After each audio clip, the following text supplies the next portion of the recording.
Bhakti Shastri class. I'll request somebody can verify if it's live on YouTube or not.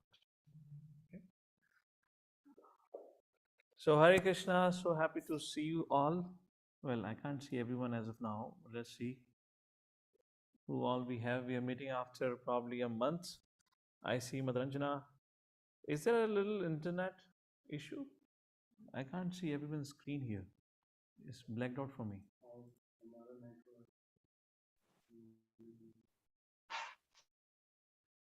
Oh, network bandwidth is low. Okay. There's some technical issue at my end only. Okay. Dr. Sanjana, Mithil Prabhu, Mother Jyoti and Desh, Deepak Prabhu, Sunny, Mother Indu, Mother Poonam, Hairam Prabhu, Mother Vidhavani, Kamalika, Prashant, Narayan Prabhu. Okay. So all of your screen is gradually is coming. Okay. So thank you all for joining in. Let's start with the program.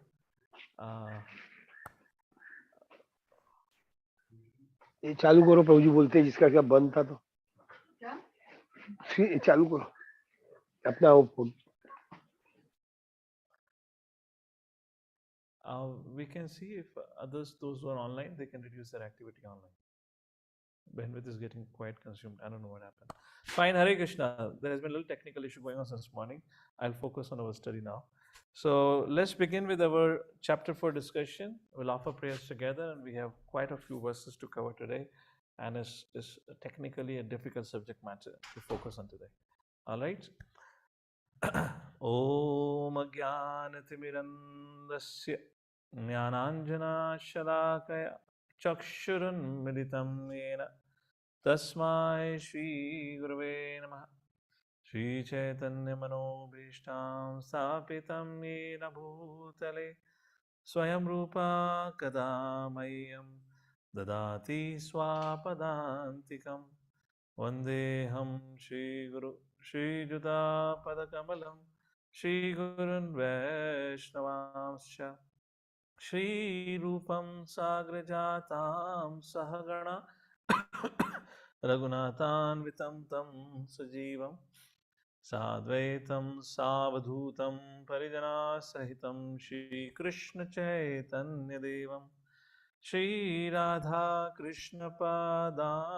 सहगणा Lalita श्रीविशाखान्वितांश्च नमो विष्णुपादाय कृष्णपृष्ठाय भूतले श्रीमते भक्तिवेदान्तस्वामिनिति नामिने नमस्ते सरस्वती देवी गौरवाणी प्रचारिणे निर्विशेषशून्यवादी पाश्यताय देशतारिणे नमो महावदन्याय कृष्णप्रेमपदायते कृष्णाय कृष्णचैतन्यनामने गौतसे नमः वञ्चकल्पतरुभ्यश्च कृपा सिन्धुभ्यैव च पतितानां पावनेभ्यो वैष्णवेभ्यो नमो नमः हे कृष्णा करुणा सिन्धु दीनबन्धु जगत्पते गोपेश गोपिका कान्त राधा कान्त नमस्तुते तप्त काञ्चन गौराङ्गी राधे वृन्दावनेश्वरी वृषभानुसुते देवी प्रणमामि हरिप्रिये जय श्रीकृष्ण चैतन्य प्रभु नित्यानन्द श्री अद्वैत गदाधर शिवासादि गौ भक्तवृंद हरे Krishna Krishna Krishna Hare Hare Hare Ram Ram Ram Hare Hare Hare Krishna. So once again, welcome to each and every one of you. Let me share my presentation with all of you here. Just one quick second, please.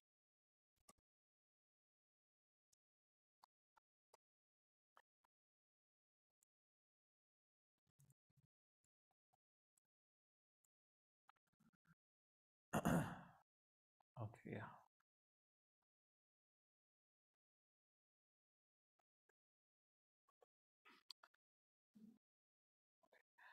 So we are on the chapter 4, and so far we have covered from verse number 1 to 16, and today we intend to cover from 17th verse to 42nd verse. I do acknowledge we are meeting after a while, so therefore before we get into the discussion, I'll do a very brief review of what we have discussed in the 4th chapter. So the acronym for this chapter, as we discussed before, is one of the acronyms for this chapter could be PAST, where P stands for position of Krishna, A, applying transcendental knowledge to work, that is verse number 11 to 24, and S, sacrifices. What awards us transcendental knowledge? Sacrifices lead to transcendental knowledge. And the T, what is the process of transcendental knowledge? So we have last three subject matters to cover. Before that, let's do a quick recap. So we discussed at length about position of Lord Shri Krishna, and also how from verses 11 to verses 13 in particular, how the transcendental knowledge destroys misconceptions.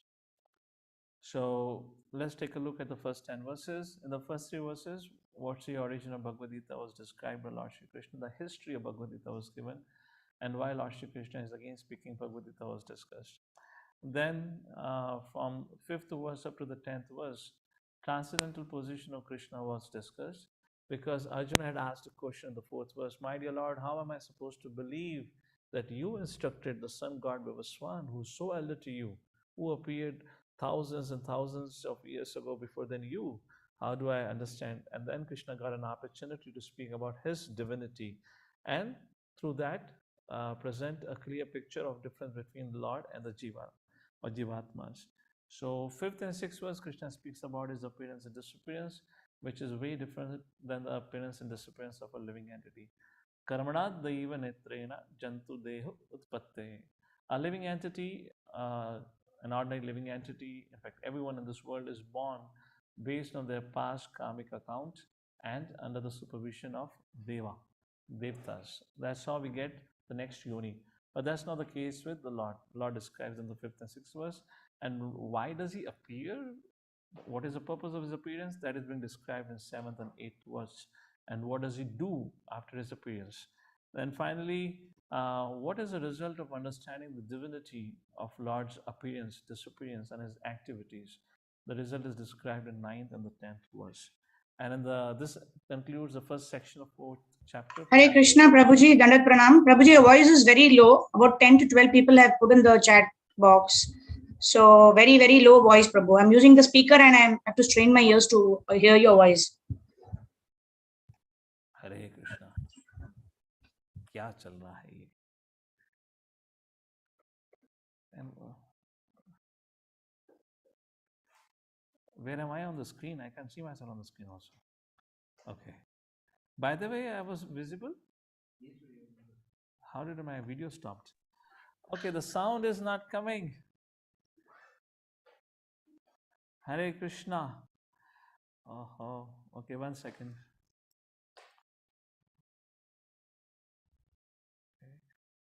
Hare Krishna.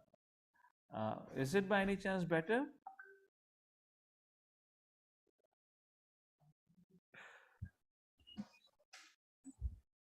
Hare Krishna, can anyone hear and tell me?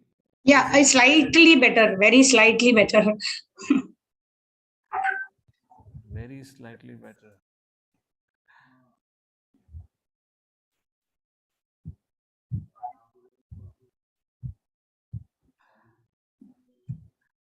Once. Hare Krishna, Hare Krishna. This is because of system. My system has some advanced setting that cancels the sound on its own. What do I do now? Hare Krishna, Krishna Krishna, Hare Hare, Hare Ram, Ram Ram, Hare Hare. Okay, I bring it more closer. Is it okay now? Yeah, it's better now. Nithai Gaur Hari Bol.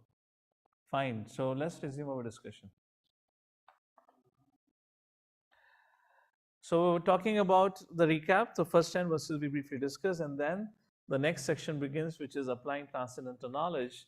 From 11th verse onwards, we saw that how three major misconceptions we were addressed. First, all path leads to same destination. Krishna said no. All devatas are same as Lord Vishnu. Krishna said no. And third, the caste system is abominable. Krishna said no. We discussed these three things, and now let's take our discussion further. So after having this discussion about how transcendental knowledge destroys misconception, Krishna makes interesting verse. And Lord Shri Krishna says in verse number 15 as follows.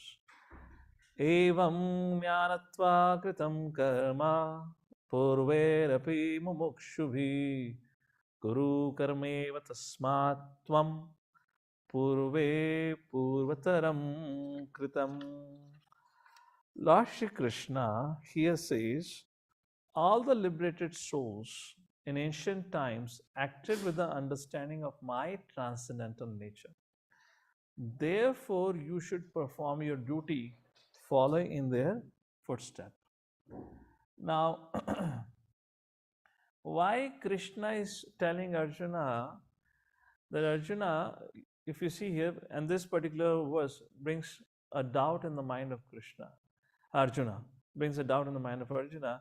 Krishna says here, all the liberated souls in the past, they followed the path that I showed you right now. That is transcendental knowledge. And what is a transcendental knowledge?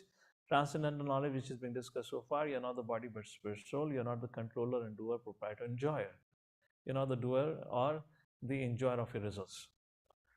Do your duty as a purpose for purification of your senses, to purify yourself, not to enjoy. So this is what has been discussed. And third, the divinity of the Lord has been described. This much transcendental knowledge has been discussed so far. Now Krishna says, Arjuna, perform your duty, but follow in the footsteps of liberated souls. So Baldev Vidyabhushan, now the following verse is a little tricky, from verse number 16 to verse number 33 is a little difficult subject matter. So I'll quote some of the Acharya's commentaries back and forth when is required. Baldev Vidyabhushan in this discussion he mentions, Arjuna begins to ponder, my dear Lord, are you indicating that I don't know what the Kshatriya's duty is? Why are you telling me that I as a Kshatriya who knows how to fight, I should follow in the path of or in the footsteps of liberated souls? So that leads to text number 16. So Krishna says, follow your work, perform your duties in the footsteps of liberated souls. What is the connection between 15 and 16? Otherwise, we miss out. How come 16th verse comes suddenly? Arjuna gets a doubt, as Baldev Vidyabhushan writes in his commentary, and the doubt is, my dear Lord, are you saying I don't know how to perform my duty? I am a Kshatriya. Why do I as a Kshatriya need to follow in the footsteps of somebody else?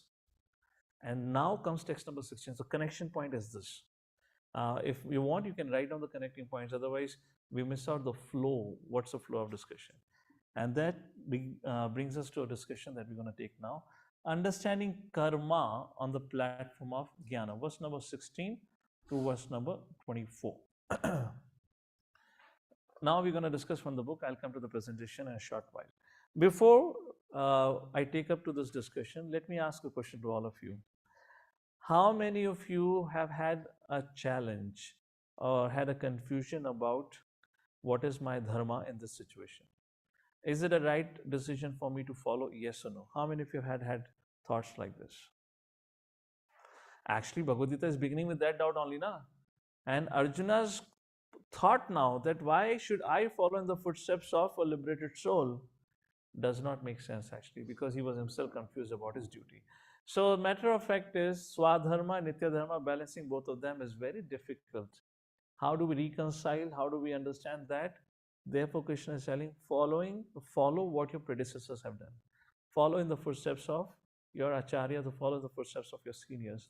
Otherwise, it's very, very difficult to understand in particular situation how I'm supposed to act. And why I say so, I am not saying, Krishna says in text number 16. What he says, let's take a look at text number 16. Krishna makes a point. Kim karma, kim akarmeti. Kim karma, what karma should I do? Kim akarmeti, what I should not do. Kavyopi atra mohita. Kavyo means kavi, the learned man. Kavyopi atra mohita. Even the kavis, the learned people are bewildered. Tatte karma pravakshyami. Pravakshyami, let me tell you. Pravakshyami, let me explain you. Yajnanatva mokshase shubhat. So, little technical information here, just to have a thorough understanding of what's the verse here. Krishna so far have established the importance of akarma. All of you understand akarma, right? Krishna is focusing on devotional service. Krishna is saying give up karma, right? Karma kanda we discussed in the second chapter. Krishna says that is inferior. Focus on akarma, buddhi yoga. So here question arises. Hare Krishna. Yeah, my screen went off. Maybe you just have to press on button. So now if you look at the third line of this verse, Tatte karma pravakshyami, is Krishna saying that Arjuna, done. Okay. Is Krishna saying Arjuna, I will tell you what karma to be performed? No, that is not correct. So Baldev Vidyabhushan talks about that the third line, Tatte karma, is not karma, is actually akarma. Krishna says, I am going to tell you about akarma only. But why it is karma written here? Because prior to this is Sanskrit. I'm just quoting Baldev Vidyabhushan. In his commentary, he explains tatte, because the word te has been used. Because of the usage of the word te, the a before a karma has got merged with te. Is te a karma? Like that he describes. So here Krishna is not telling Arjuna, I'll tell you about what karma is. Krishna is telling Arjuna, tatte a karma. Pravakshyami yajnanatva mokshase subhat. Let me tell you about akarma, which is buddhi yoga. Through that, what will happen? Knowing that you will attain moksha. By knowing karma, you cannot attain moksha. By knowing karma, you can attain bhur bhuva swaha, the middle to the upper planetary system, but not moksha. Is that making sense? So this is not karma, this is a karma which Krishna is going to speak about. That's the first point. Otherwise, we'll think like, why Krishna is talking about karma? So Prabhupada writes in the purport in the opening line, action in Krishna consciousness has to be executed in accord with the examples of previous bona fide devotees. And this is what has been recommended in the 15th verse that we just read. Why such action should not be independent will be explained in the following text.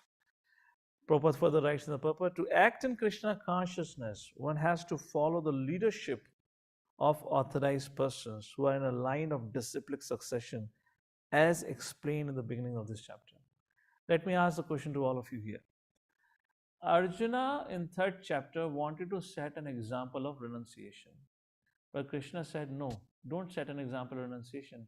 Set an example of a proper karma yogi or a buddha yogi.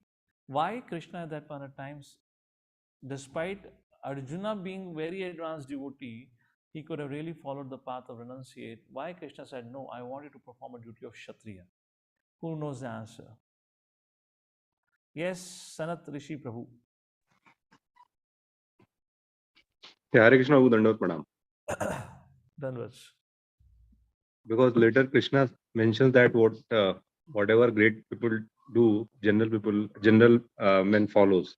So if Arjuna continues to do his karma, follow the karma path, or if he renunciate and give up his duty, then it will put up that kind of precedent in the society, and everybody will take up that path of renunciation. And in this section, very correct. Thank you. And in this section, what is Krishna saying? Arjuna, follow your karma as your predecessor have followed. Are you getting the connecting point here? So how we are supposed to live our life? We are supposed to live our life following the example set by our predecessor.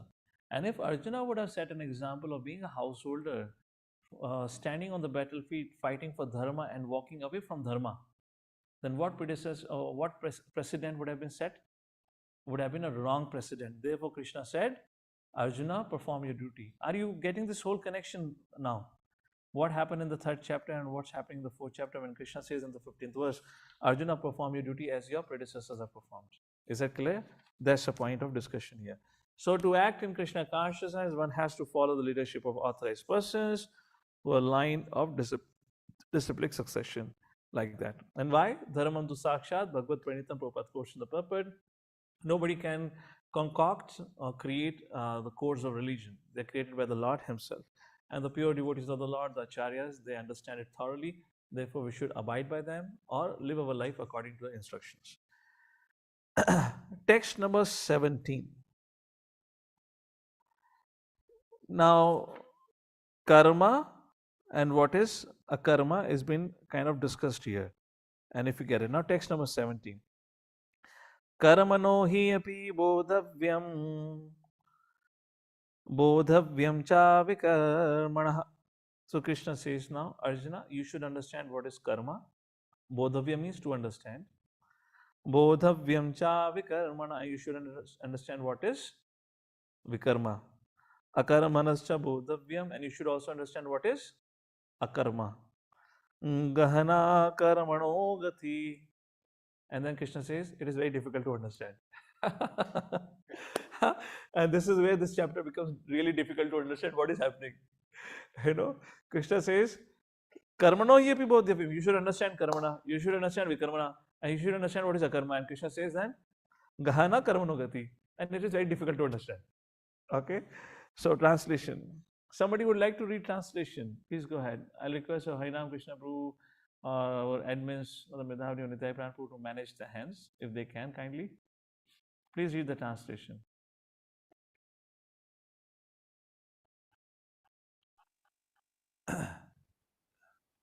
The intricacies of action are very hard to understand. Therefore, one should know properly what action is, what forbidden action is, and what inaction is.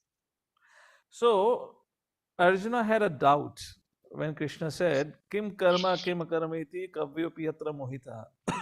Krishna said, kavyopiyatra. Even the best of the learned people are even confused or bewildered. So, after 16th verse was spoken, Arjuna was pondering. My dear Lord, if you say even the wise have become bewildered, so how can I understand? How can I understand? So therefore Krishna says, I will tell you.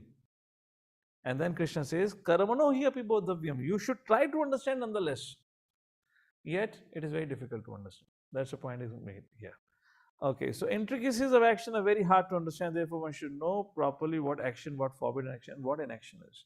So here I like to quote Jaiva Dharma and Brihad Bhagavatamrita on this subject matter briefly. Let's take a little bit on the presentation. So what is akarma, karma, vikarma? High level division.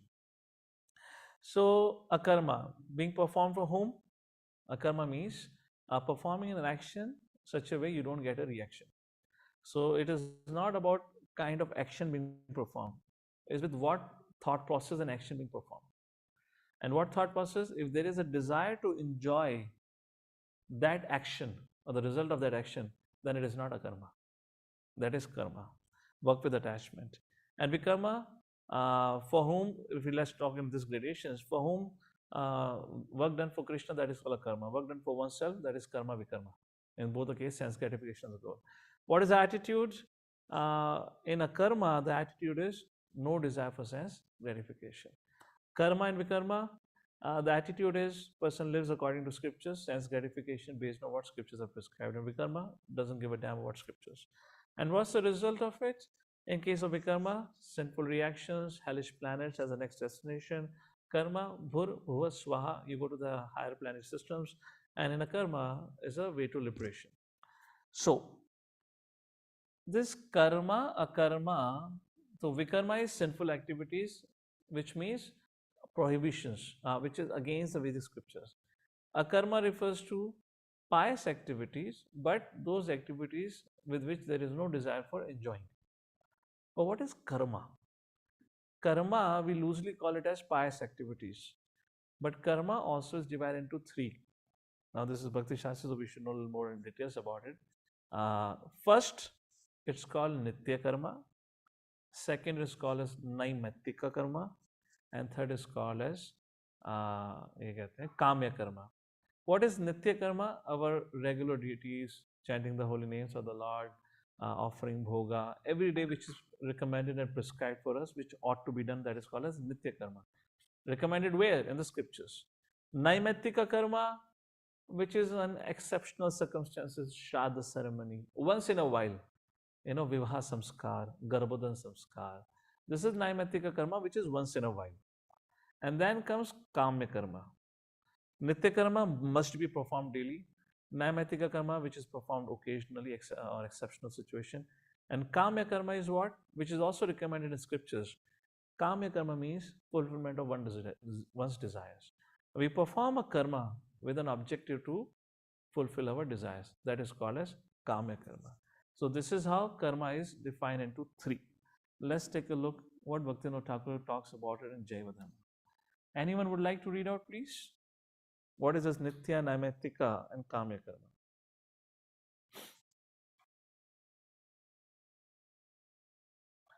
Hare Krishna.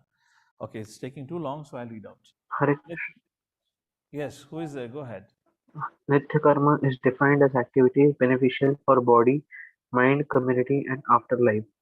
It is everyone's duty to execute Nitya karma. Daily rites such as sadhya, chanting the Gayatri mantra thrice a day, vandana, chanting of Vedic prayers, using righteous means to protect the health of society and of the physical body, and following the path of truthfulness are all considered as Nitya karma.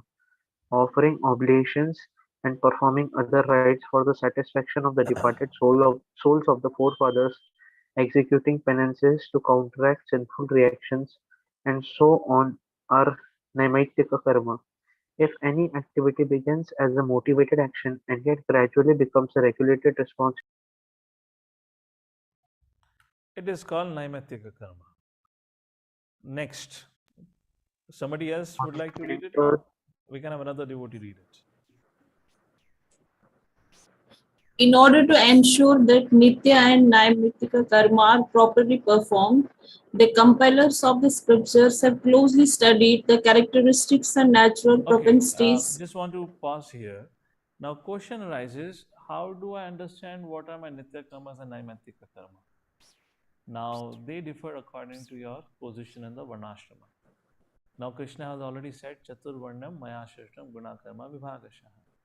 So, according to your propensities and karmic account, there are 4 kinds of occupation, 4 kinds of social position. Now, the Nitya Karma of Brahmana is different than the Nitya Karma of Kshatriya, Vaishya, Shudra, right? So, according to one's propensities, therefore, system has been designed to put a person in 4 social order and 4 spiritual orders. And in those respective position or the box which you have put into it, there are particular kinds of sacrifices, particular kind of activities to be performed. Is that clear?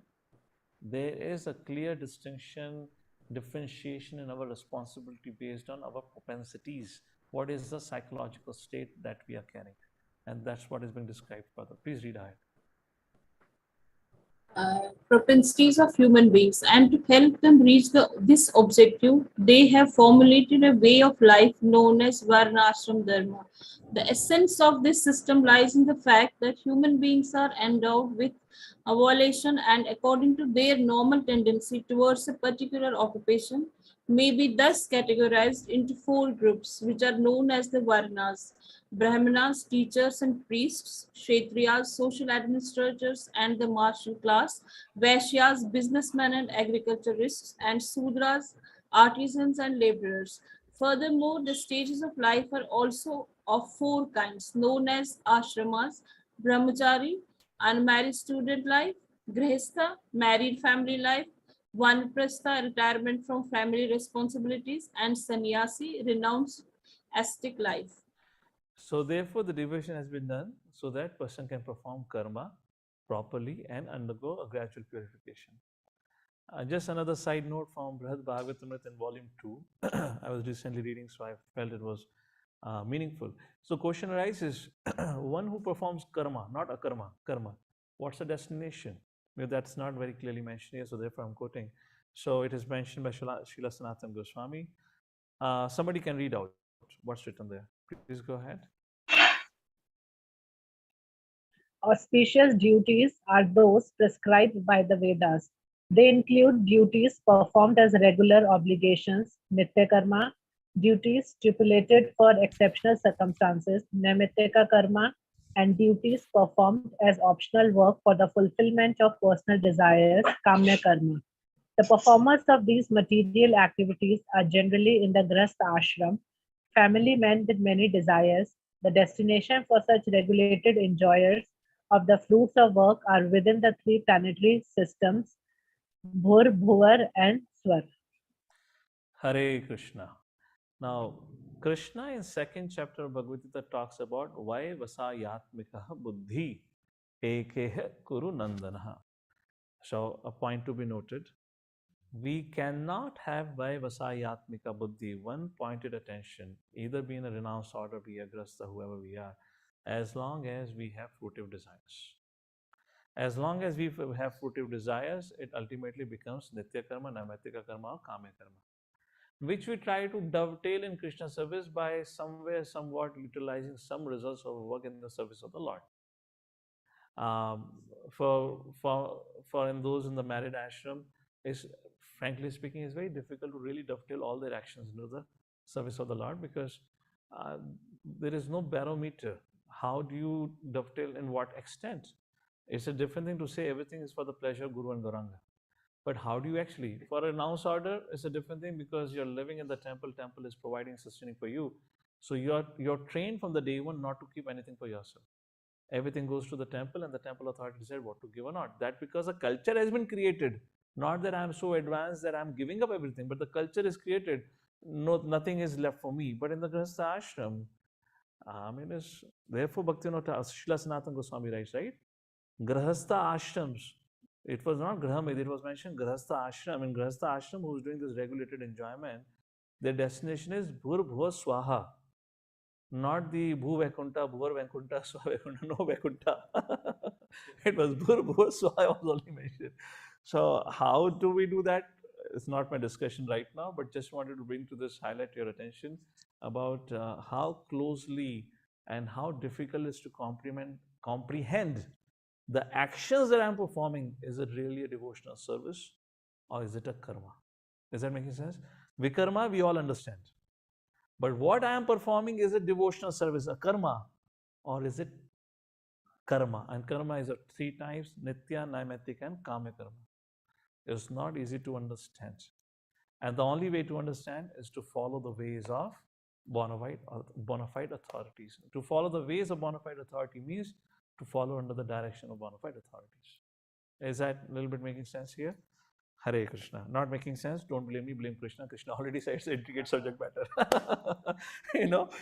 This is one of the difficult subject matter. If personally I have felt, it took me a lot of time to scratch my head to understand what's going on here. Okay, that's about this. We discussed our text number 17. Okay, let's go to text number 18. Karmani karmayah pashyad akarmani cha karmayah sa buddhiman marshyeshu sa yukta kritsna karmakrat. Now this is very interesting. Karmani akarmayah pashyad. One who sees, he performs action, but sees inaction. Akarmani cha karmaya. One who performs inaction but sees action. Such a person is called buddhiman. Such a person is said to be buddhiman.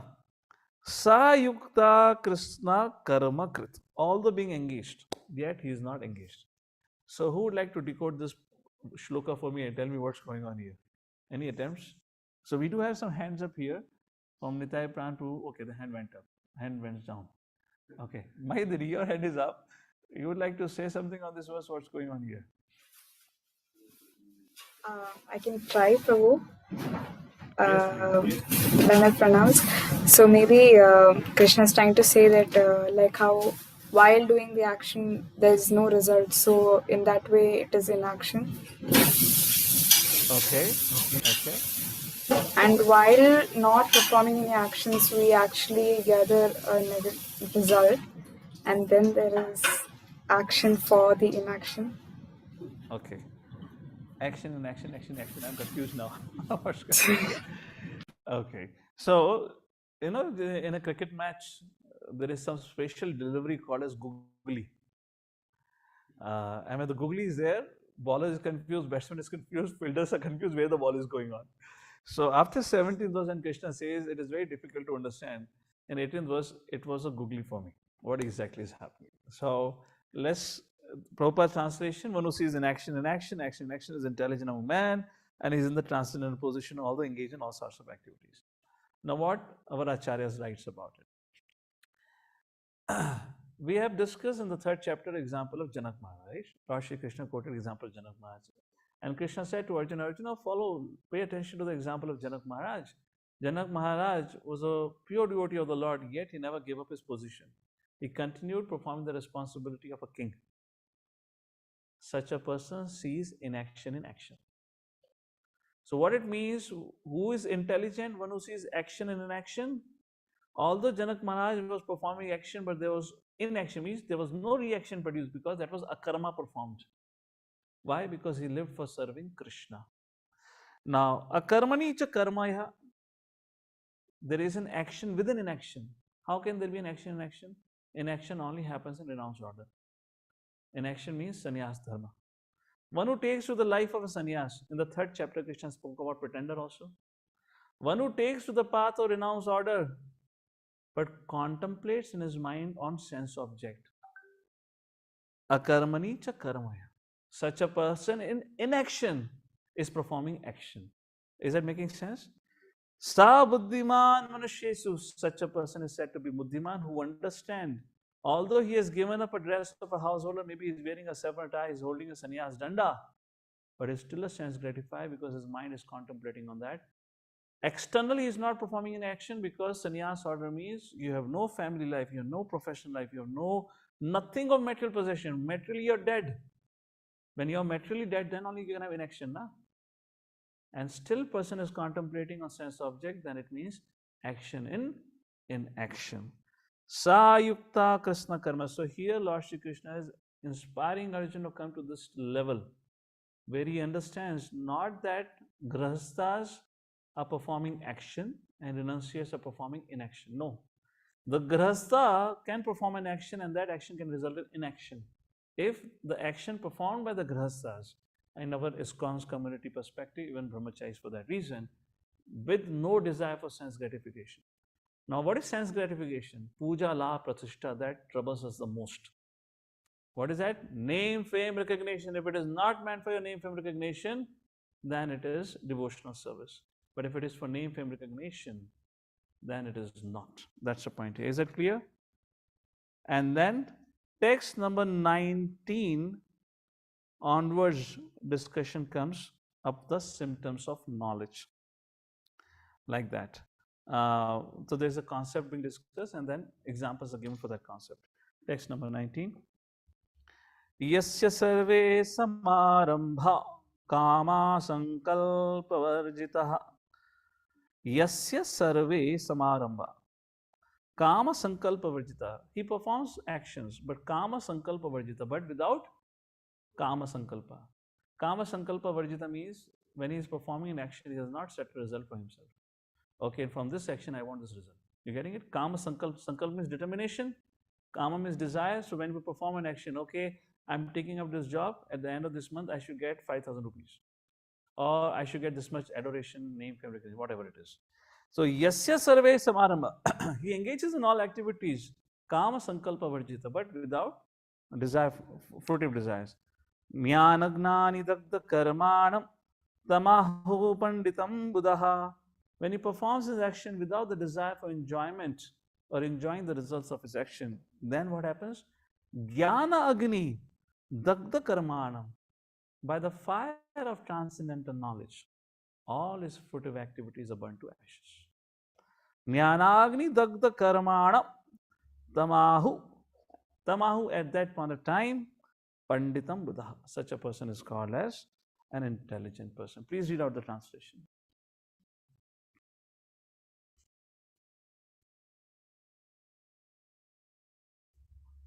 Hare Krishna. इतना silence क्यों है भाई? Hare Krishna. Yes, Mother Manjri. Little bit louder. Pranam, Prabhuji. You're still Translation. Yeah, good. Translation by Srila Prabhupada, Jai Srila Prabhupada. One is understood to be in full knowledge, whose every endeavor is devoid of desire for sense gratification. He is said by sages to be a worker for whom the reactions of work have been burned up by the fire of perfect knowledge.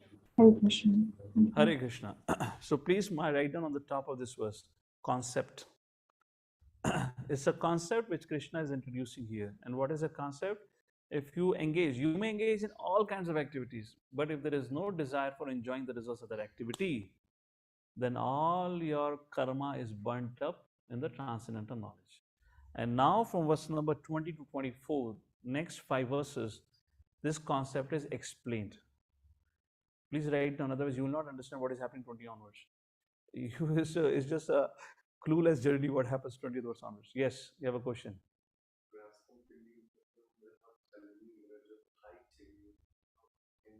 हाँ वो बाद में आते हैं. गरज सवाल question will take it. There were some questions here. We'll take it later on. Let's finish this section because I just wanted to get it through one shot. It'll be difficult to understand. So 19th concept has been introduced. Yasya sarve samarambha, engage in all the activities, but kama sankalpa varjita, without any desires to enjoyment. If you do so, all your fruitive activities are burnt in the fire of transcendental knowledge. And such a person is called intelligent person. That has been explained from 20 to 24, 5 verses. Let's take a look at 20th verse. Tyaktva karma phala sangam nitya tripto nirashraya. Giving up karma phala. Sangam is attachment or desire for that. Nitya trapto nirashraya, always being satisfied. Nirashraya, without any shelter. Karmani abhipravattopi naiva kinchit karoti saha. Please read out the translation. Mother Leela Nandani. Go ahead. Hare Krishna Prabhuji.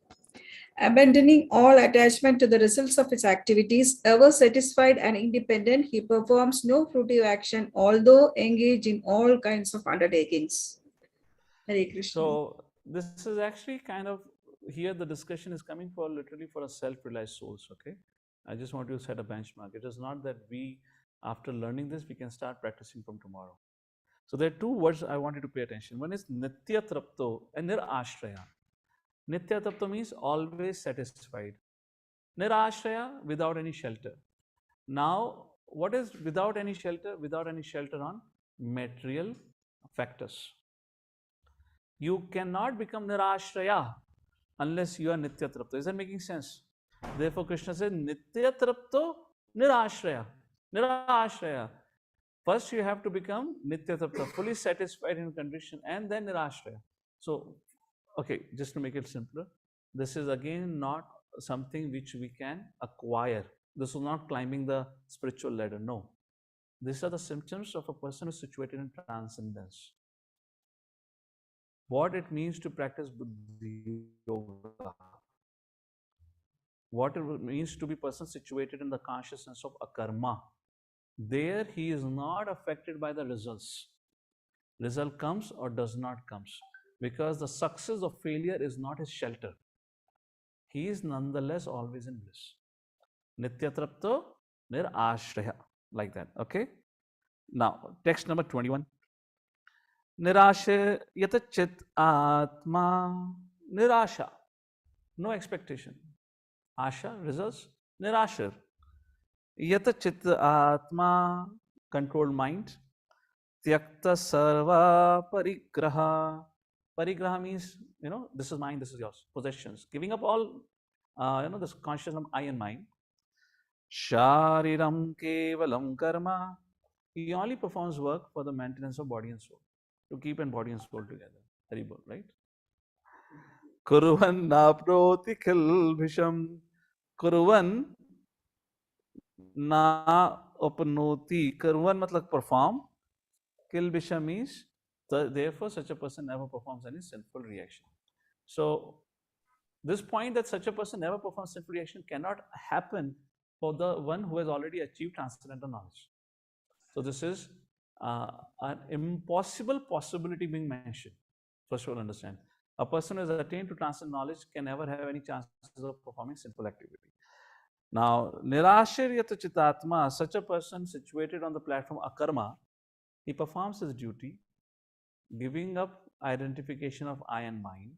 This is my property, your property, this is my child, your child is my car, your car, etc., etc. He performs his activity only for the maintenance of the connection between body and soul together. The example that comes in my mind while talking about this is Jada Bharat. All right?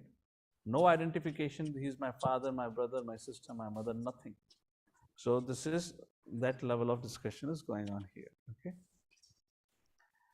Fully controlled. Translation, please. I guess we haven't read the translation. Hi, Nam Krishna, your hand is up. Please read that translation. Text number 21. Such a man of understanding acts with mind and intelligence perfectly controlled, gives up all sense of proprietorship over his possessions, and acts only for the bare necessity of life. Thus working, he is not affected by sinful reactions. Hare Krishna. So again, I would like to reiterate, this is a discussion going about the self-realized person who has attained that stage. What is his actions in that stage? Okay. Text number 22. Yadrachala santushto dvandvatito vimatsaraha. Yadrachalabha santushto. Santushto, satisfied. Labha means gain. Dvanda atitaha. Dvanda means dualities, success, failure. Atito means surpassed. Vimatsaraha. Vimatsarana, which means envy, free from envy. Samaha siddha vasiddha cha. Sama means steady, equal. Siddhi, asiddhi, success, failure. Kritva pina nibhadyate, and such a person does not get affected. Is not affected by it. And when we talk about this, the example comes in my mind is the Srila Prabhupada. Now, if you understand this philosophy and this technical subject matter here, I hope your appreciation for Srila Prabhupada will increase if you read Prabhupada Lilamrita about the struggles that he went through, failures after failures after failures, yet never getting affected. And he continued performing his duty towards his spiritual master, will give us some philosophical understanding about his greatness. We do have a lot of sentimental understanding of Prabhupada, but this will give us some philosophical understanding that how he was a completely self-realized person, not affected at all. Please read the translation, text number 22. Hare Krishna, Dhanapranam Prabhu. Translation: he who is satisfied with gain which comes of its own accord, who is free from duality and does not envy, who is steady in both success and failure, is never entangled, although performing actions. Prabhupada never stopped performing, failure after failure when he took Vanaprastha, to sannyas, to visiting America. How many failures he had? How many failures he had? Even after when ISKCON was founded, Prabhupada continued to have regular setbacks. One of the biggest setbacks that Prabhupada had was his heart attack.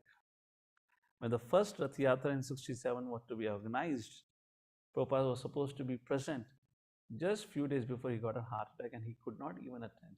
Now, can you imagine your devotee can say, my dear Lord, everything for you, could not this have been delayed for some time? Everything is under your control.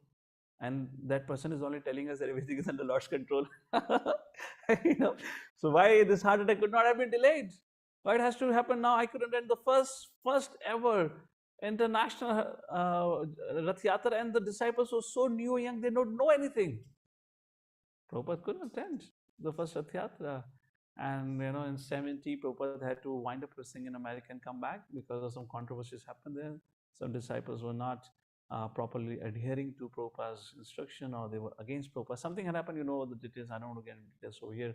Prabhupada had to come back to India. I mean, when was there no setback of failure? The point is, I'm quoting this example, Prabhupada, just to see, not affected by Siddhi or Siddhi. He went on, and of course, when there was a success, Prabhupada will get more inspired. But that is but natural human emotion. Just like Arjuna cried when his son died, but he didn't stop his duty. And if they killed somebody, if there was a big enemy they killed, there was a joyous movement. But that's the point. Continued. It is therefore impossible at our level to face as much calamities as examples of the pure devotees we discuss. We know. It's just not possible for us to continue. It's altogether different level of consciousness. Text number 23. Gata sangasya muktasya jnanavashishta chetasa yajñācharatah karma samagram praviliyate. Gata sangasya muktasya, being freed from the attachment to the modes of material nature. Jnana avishta chetasaha, situated, whose consciousness, chetana, is situated in transcendence. Yajna achratah karma, performing all the act for the sake of yajna. Yajna achratah karma. Samagram praviliyate.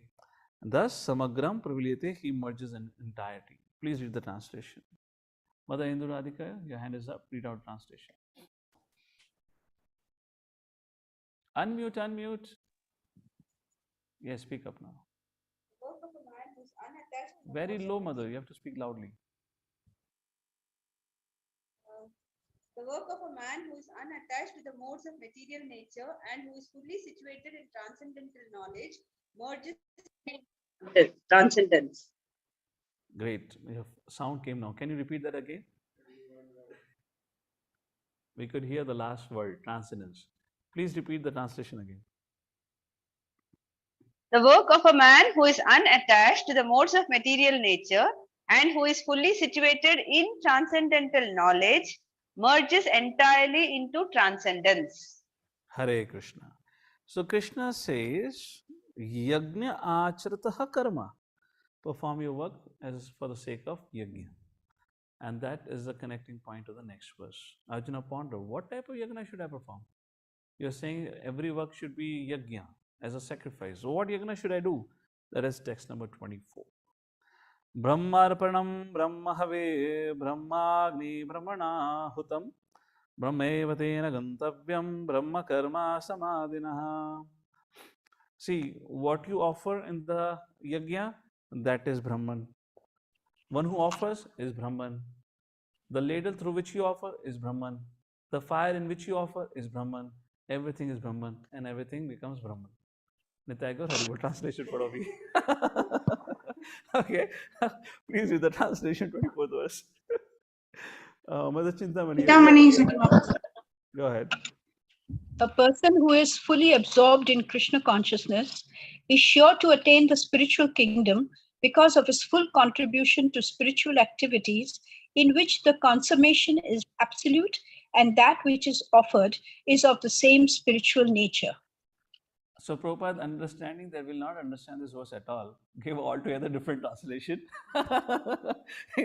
If you go word by word, this is not what the verse says. Prabhupada is kind of in the translation giving a purport. Okay, let me just go to what Vishnu Chakravarti Thakur or Srila Bhakti Vidya Bhushan gives a commentary for it. Okay, the oblation consisting of Brahman, with Brahman as the ladle, is offered into the fire, which is Brahman, by the person who is Brahman. The person Brahman attains Brahman by being absorbed in the actions of Brahman. You see that, na? Brahma arpanam brahma havi brahmagna brahmana hutam. That is what the verse is all about. So Prabhupada kind of, now please read out the translation once again, mother, for this verse. Unmute yourself.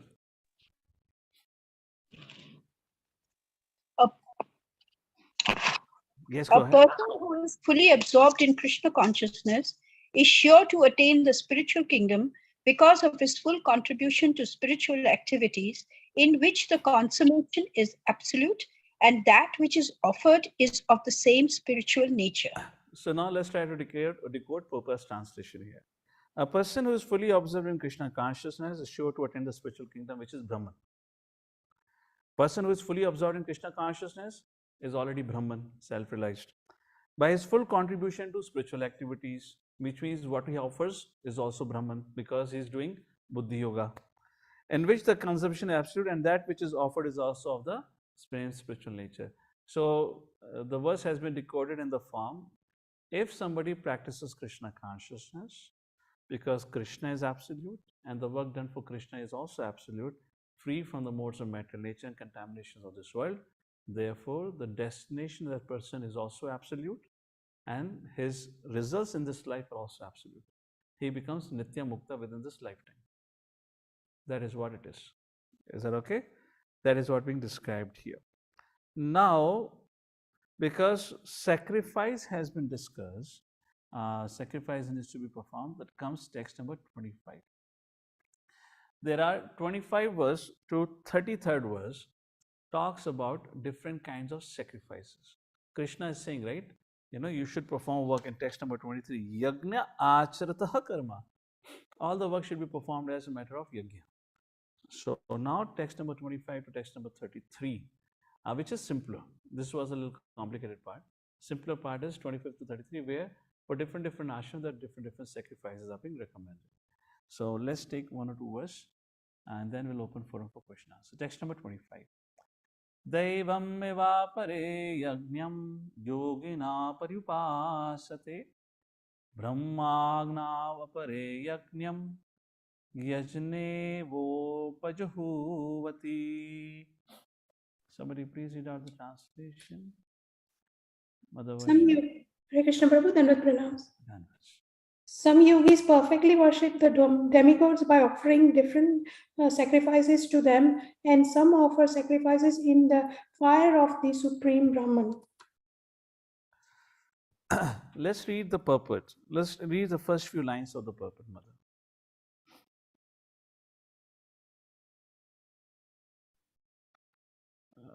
You have the book? Please read out the first few lines of the purport. As described above, a person engaged in discharging duties in Krishna consciousness is also called a perfect yogi or first-class mystic. But there are others also who perform similar sacrifices in the worship of demigod, and still other who sacrifices to the Supreme Brahman or the impersonal feature of the Supreme Lord. So there are different kinds of sacrifices in terms of different categories. Hare Krishna. There are different kinds of sacrifices, but ultimately Yagyapati is only one. That is Vishnu. Let's go to the end of the purport. If you go in the end of the purport, you see in the 7th or the 8th last line, in other words, the 40 workers sacrifice their material possessions. Are you able to find that? We'll see that here, in other words.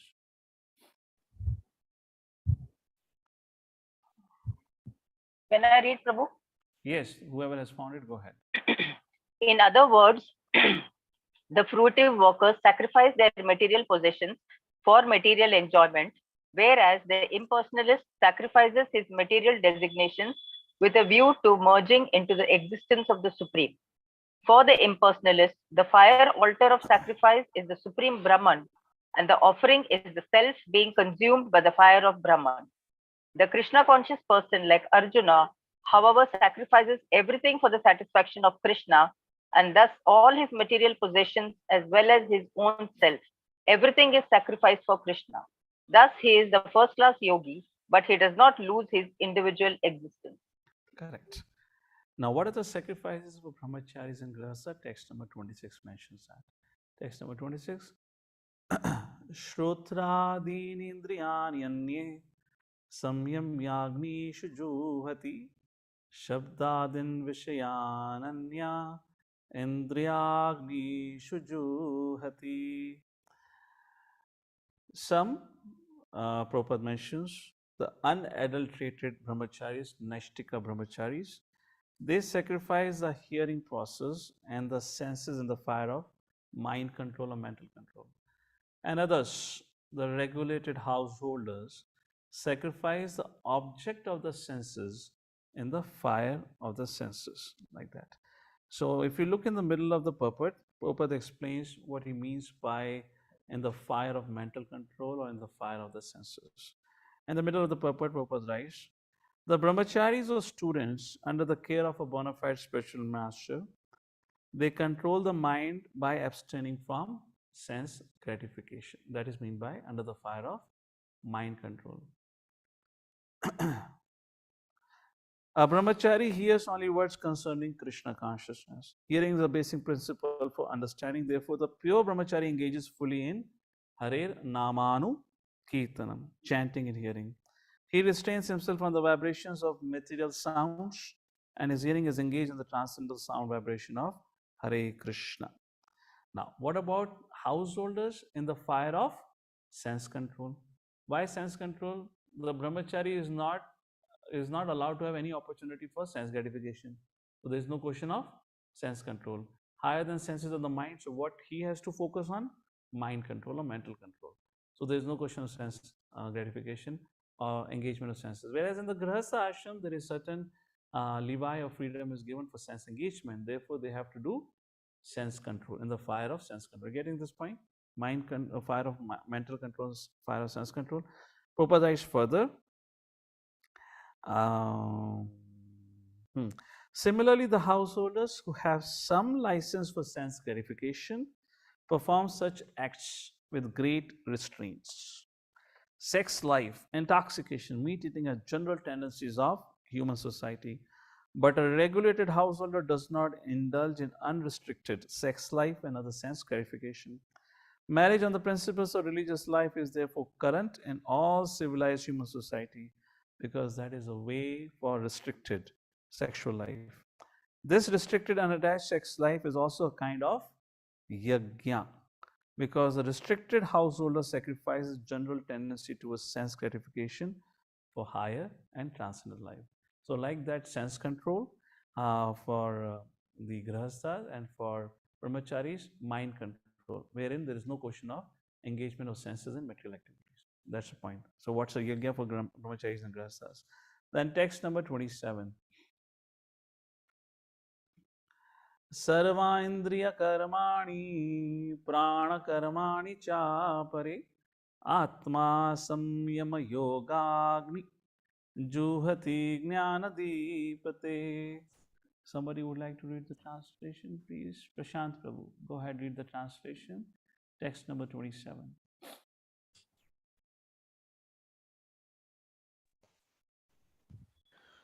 Others, yeah, yeah. Go ahead. Others who are interested in achieving self-realization through control of the mind and senses offer the functions of all the senses and of the breath, of the life breath as oblations into the fire of the controlled mind.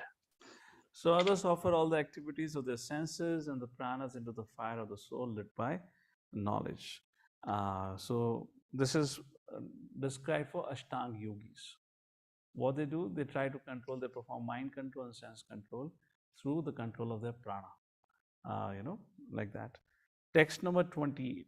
There are 4 kinds of sacrifices are mentioned. Dravya yajna, tapo yajna, yoga yajna tatha pare, swadhyaya jnana yajnascha yatya samshita vrataha. Please read out the translations. Shanata Rishi Prabhu.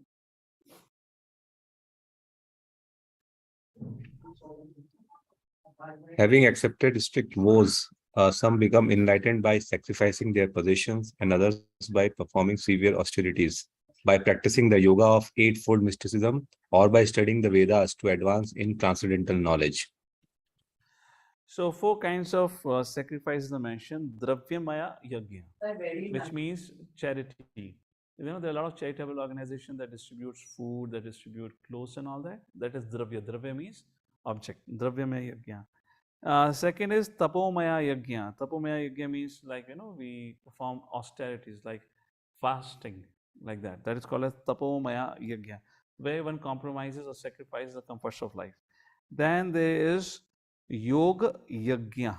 Yoga Yajna refers to Hatha Yoga, Ashtanga Yoga, etc., etc. And then there is a 4th yajna, Swadhyaya Yajna, which is largely mentioned for Jnanis, where they study for long hours, Vedanta Sutra, Sankhya Yoga, etc., etc. Prabhupada says, however, at the end of the purport, Krishna consciousness is different from all these kind of yajnas. Why? Because in Krishna consciousness, it is a direct service to the Supreme Lord. Krishna consciousness cannot be attained by any of the above mentioned types of yajnas, but can only be obtained by the mercy of the Lord and his bona fide devotees. Therefore, Krishna consciousness is transcendental. All these 4 things are still within the realm of material life.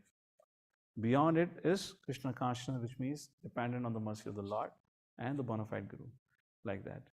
Okay, so this is a yajna. Then text number 28 is for Hatha Yoga. Text number 28. Wait. I missed here. 28 we discussed, right? 28 we discussed. 29th. The description in 29 is about Hatha Yoga. What is that? Okay, somebody please read out the translation. 29th verse. Mother Anjana, your hand is up. Go ahead. Still others who are inclined to the process of breath restraint to remain in trance, practice by offering the movement of outgoing breath into the incoming and the incoming breath into the outgoing, and thus at last remain in trance, stopping all breathing. Others, curtailing the eating process, offer the outgoing breath into itself as a sacrifice. So Srila Prabhupada's purpose is largely focused on explaining how in Krishna consciousness this is all done automatically.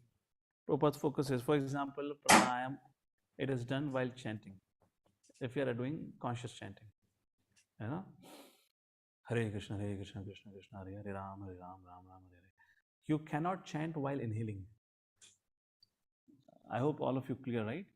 You cannot chant while inhaling. When you inhale, you cannot speak, because when you speak, the air has to come out. Is that clear? So when you inhale and your chant, which means it should be exhale. So now when you're chanting and you're continuously speaking for 2 hours, so there's a good amount of inhale exhale going on, and it is kind of must be, if it is a conscious chanting, it should be a regulated order when we are speaking. See, in chanting, we don't change our tone up and down. In chanting, we continue chanting Hare Krishna, Krishna Hare Hare, Ram Ram, Ram Hare Hare. Hare Krishna, Krishna Krishna, Hare Hare, Hare Ram, Ram Ram, Hare Hare. It goes on. So it is automatically pranayam is being done. Okay. Second thing about Hatha Yoga which you mentioned is food, diet control. Prabhupada says diet control happens automatically when only takes Krishna Prasad. So you have the benefits.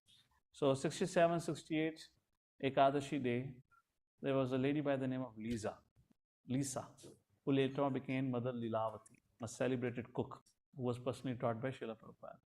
So Prabhupada was training her for cooking, and one day Lisa did not come up for cooking. Why? It was Ekadashi. It was a day of fasting, and she came up late. And she went inside Prabhupada's room to see Prabhupada wasn't there. Hey, where is Swamiji? She went into the kitchen and she saw Prabhupada cooking in the kitchen. Prabhupada looked at her and said, Lisa, you did not come today for cooking? And she saw Prabhupada having, as usual, big cooker and everything. So she thought, looks like Swamiji forgot today's Ekadashi. She looked at Prabhupada and said, Swamiji, seems you forgot today's Ekadashi. Today is a fast day. And then Prabhupada said the very famous statement. Fast? When it is a day of fast, for us it is a day of feast. It's a day of feasting. So therefore in Ekadashi day, if you ever go to ISKCON temple, you will wonder it is a fast day or feasting day. We have a far bigger menu on the Ekadashi day than on regular days. So many items are there. So that's about this. Text number 30. What's in the text number 30? Sarve piyeta yagna vido yagna shapita kalmashaha yagna shishtamrita bhujo yanti brahma sanatanam. Please read out.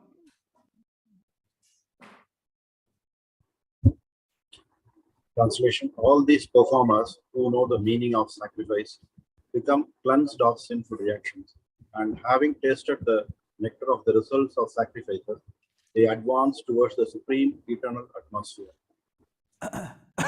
Excuse me. So now, in the last few verses, the result or consequences are described. And the result is mentioned. Those who practice these sacrifices, or according to their varna and ashram, they become cleansed of all sinful reaction, and they get, spiritual advancement as a result of it.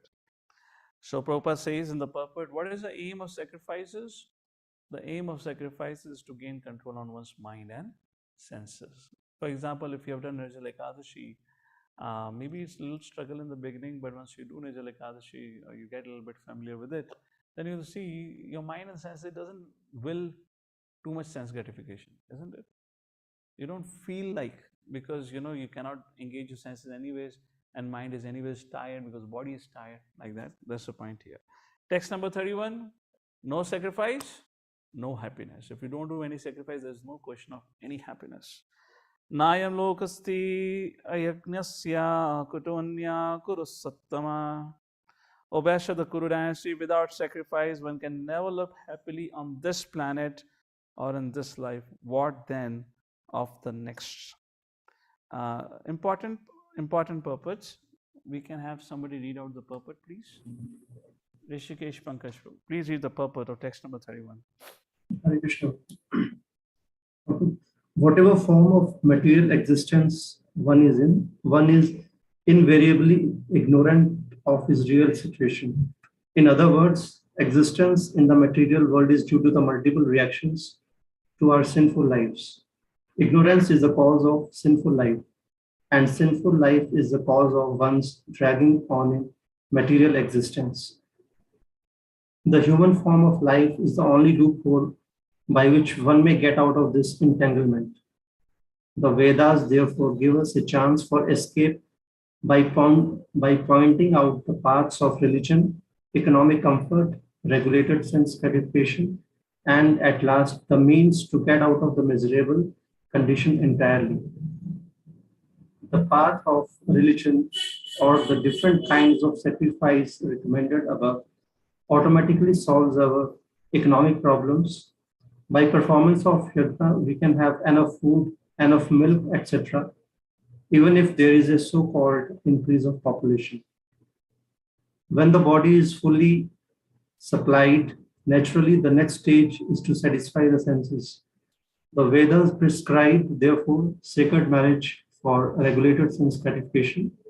Thereby, one is gradually elevated to the platform of release from material bondage.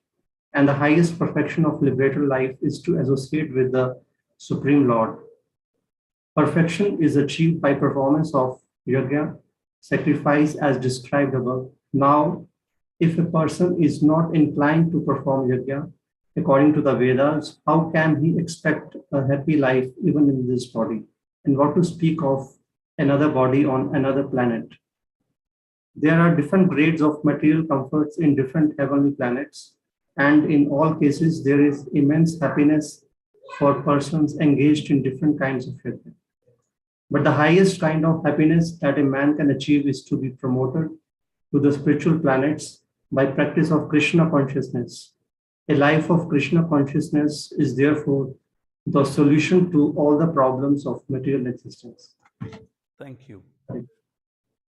So, coming to the last two verses of this section, and I'll give you a summary of what we have discussed so far. Text number 32. Arjuna pondered, why so many sacrifices? Do this, do that for different situations. Evam baho vidha yajna vitata brahmano mukhe karmajan vidditan sarvan evam jnanatva vimokshase. All these different types of sacrifices are approved by the Vedas, and all of them are born of different types of work, which means according to one's dispositions. Knowing them as such, you will be liberated. Text number 33. Shreyam dravya mayad yagnyaj jnana yagna parantapa sarvam karma khilam partha jnane parisamapyate. O chastiser of the enemy, Parantapa, the sacrifice performed in knowledge is better than the mere sacrifice of material possession, dravya yajna. After all, of Sanaprata, all sacrifice of work culminate in transcendental knowledge. Purport, very important purport. The purpose of all sacrifice is to come to the stage of transcendental knowledge. Sacrifices lead to transcendental knowledge was the theme of these verses that we have read. Why sacrifices are being described here? Because all sacrifices ultimately culminate in transcendental knowledge. Now, what is the use of transcendental knowledge? That transcendental knowledge helps us gain release from material miseries and ultimately gives us access to engage in loving devotion service to the Supreme Lord. That's the goal of transcendental knowledge. Nonetheless, there is a mystery about all these different activities of sacrifice, and one should know this mystery. Sacrifices sometimes take different forms according to the particular faith of the performer. Once faith reaches a stage of transcendental knowledge, the performer of sacrifices should be considered more advanced than those who simply sacrifice material possessions without such knowledge. For without attainment of knowledge, sacrifices remain on the material platform and bestow no spiritual benefit. Reading the last few lines, depending on differences in consciousness, sacrificial activities are sometimes called as karma kanda, jnana kanda. It is better when the end is knowledge. So, the text number 33 brings out a very important point, and I'll give you a summary and pause after this. Here, Krishna says the most important sacrifice, because I'm pretty sure all of you would also be a little bit drowsy or a little bit distracted. Oh, so many sacrifices, what's going on and all that. So, question that I believe some of you, most of you have in your mind, what is the most important sacrifice? The sacrifice which culminates in transcendental knowledge is the most important sacrifice. What is the sacrifice which culminates in transcendental knowledge is the most important sacrifice. Now the important question arises, what is that sacrifice that will culminate in transcendental knowledge? Is that a sacrifice of hearing, chanting, which was described for brahmacharis, for grahasthas, for sense control? Yes, they all will lead to ultimately to transcendental knowledge. We are in a fast age, what you call as instant age. So we need an instant solution. What is that one thing if I do that will give me access to transcendental knowledge? With that, I like to pause. I'll give you an answer for it after the break. What is that one thing that will give us an instant transcendental knowledge? Now, before that, we go into a break. Let me just give a brief recap of, according to me, for me, this was the most difficult subject matter. It took me months, years together to understand what's happening here. So far, what we have discussed in the 4th chapter, those of you are a little bit off, come back and hear it. At least you understand this, you have understood something of the 4th chapter, is position of Lord Shri Krishna, which is established in the first 10 verses. And then from the 11th verse onwards, the chapter is titled as Transcendent Knowledge. So Krishna begins to speak about how transcendental knowledge destroys misconceptions. The first misconception, every path leads to same destination. Krishna said no. All devatas are the same as Vishnu? No. And caste divisions or Varnashram dharma is sinful. Krishna says no, that is not correct. And then Krishna says in the verse number 15, my dear Arjuna, it is better to perform one's duty following the footsteps of predecessor acharyas or successful devotees or bona fide personalities. So Arjuna gets a question in mind, my dear Lord, are you saying that I don't know what I'm supposed to do? I am a Kshatriya, why should I follow? And then discussion begins from verse number 16 onwards, that how to understand karma is very complicated. To understand the intricacies of karma is very difficult. Even the best of the learned people cannot decode it. Vikarma we can understand for things which are prohibited. Or the difference between akarma and karma becomes a great challenge. And therefore we discuss about karma. Karma is of 3 types: nitya karma, naimittika karma, and kama karma. The vaivasayatmika buddhi ekhe kurunandana only happens when person has given up karma, which means any and every desire for sense gratification. Sense gratification does not mean polishing or kind of pampering one's senses. It also means pampering one's false ego, which means puja, la, pratishtha, name, fame, recognition. One of the biggest hurdles. We all have it. We all have to deal with it on an individual level. And then Lord Shri Krishna, after describing the complexity, difficulty of the subject matter to understand, then Krishna said, the purpose of work should be yajna, to perform yajna, in the text number 24. And then in text number 25 to text number 33, Krishna spoke about different sacrifices. What does a sacrifice of brahmachari? Before Krishna gets into details of different sacrifices, Krishna makes a point that these different sacrifices are because of different propensities, which means Brahmana, Kshatriya, Vaishya, Shudra, Sannyasi, Vanaprastha, Rasa, Brahmachari, like that, 4 spiritual order, 4 social order. And then in different spiritual practices like Hatha Yoga, Ashtanga Yoga, there are different kind of sacrifices which were described. Finally, after in 8 verses talking about all different kind of sacrifices, Krishna concludes in the 33rd verse says, Yet, the greatest sacrifice is one which culminates in transcendental knowledge. And therefore, I concluded the section saying that what is that one thing that I can do the sacrifice of, by which I can easily get transcendental knowledge? And the answer of it lies in the next section, which we'll take it after the break. But before we go into the break, this breakhead session, in this breakhead session, did you had any questions or clarification? Should we take it now or should we do it afterwards? Not sure how many will turn up after the break, so I thought let me ask now only. Okay, Madhurati Manjari, have a question. We'll take a question now. Go ahead. Hare Krishna. Prabhuji, I'm audible? Very well. Prabhuji, you had mentioned about Sri Brihat Bhagavat Amrita by Sanatana Goswami. In that you had mentioned that how do we know whether we are doing akarma or karma? Can you explain? I was how making a point that how Sanatana Goswami mentions even the grahasthas, while performing the regulated sense gratification, nitya naimittika and kama karma. Point is, if you're performing karma, your destination is bhur bhuva swaha, is not vaikuntha. So Prabhuji, my question is, how do we rise above this as grahasthas? I mean, what is the demarcation? If you could highlight on some points. Yeah, that's the point I said. That's a very difficult. For that, we require transcendental knowledge. That is the subject matter of this chapter. See, I was making this point in today morning Bhagavatam class also. It is mentioned in the second canto, fourth chapter of Srimad Bhagavatam, where it was mentioned by Sutta Goswami for Parishit Maharaj, that after hearing from Sukdev Goswami, Parishit Maharaj developed detachment from Atma, Sutagara,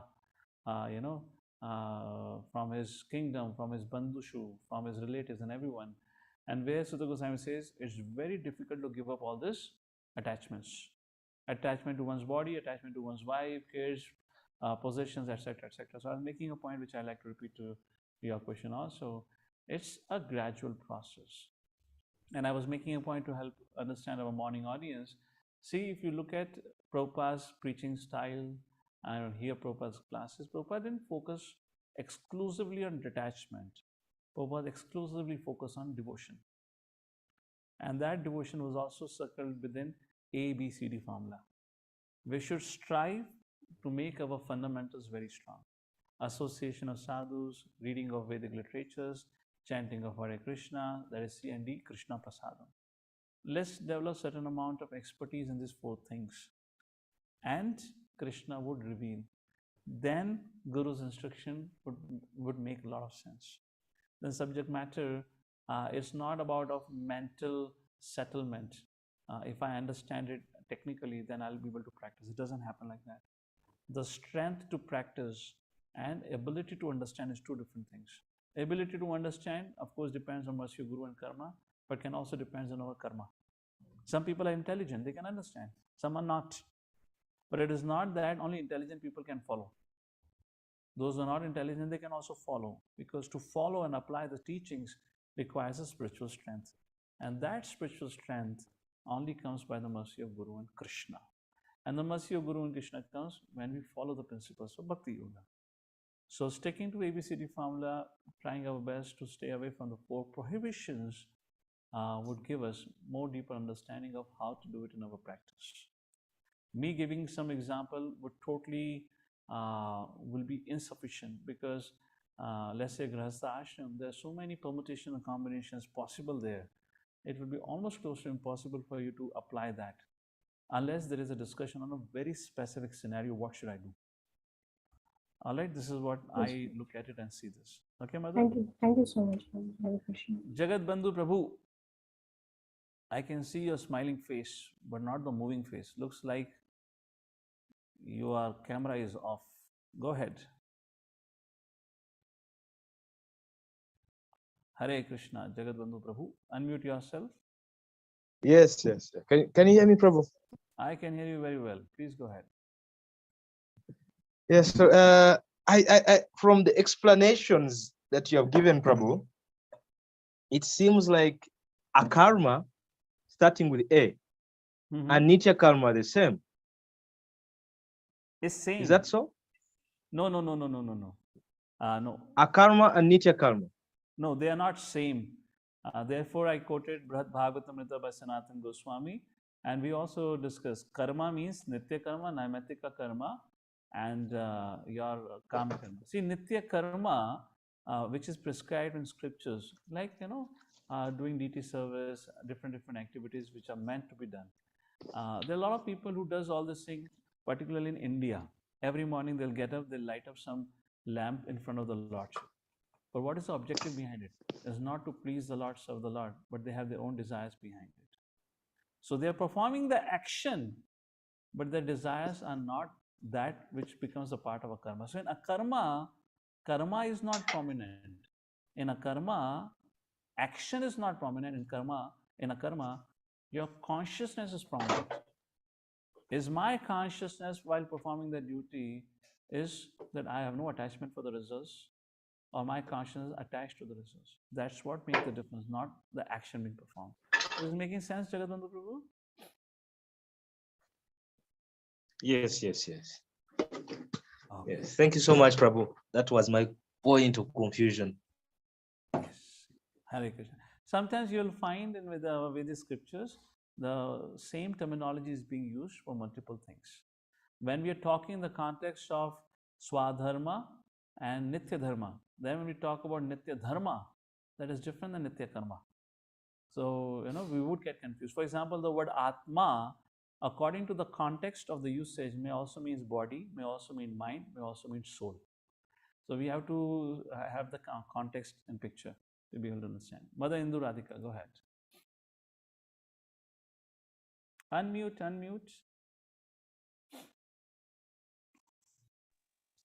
Okay. Hare Krishna Prabhuji. Shloka number 19 says, one is understood to be in full knowledge, whose every endeavor is devoid of desire for sense gratification. He is said by sages to be a worker for whom reactions of work have been burnt up by the fire of perfect knowledge. Prabhuji, I just wanted a little more clarity on this particular portion, which says for whom work of reactions have been burnt up by fire of perfect knowledge. Means what, Prabhuji? That means our past reactions will be burnt up, or what is the meaning of it, Prabhu?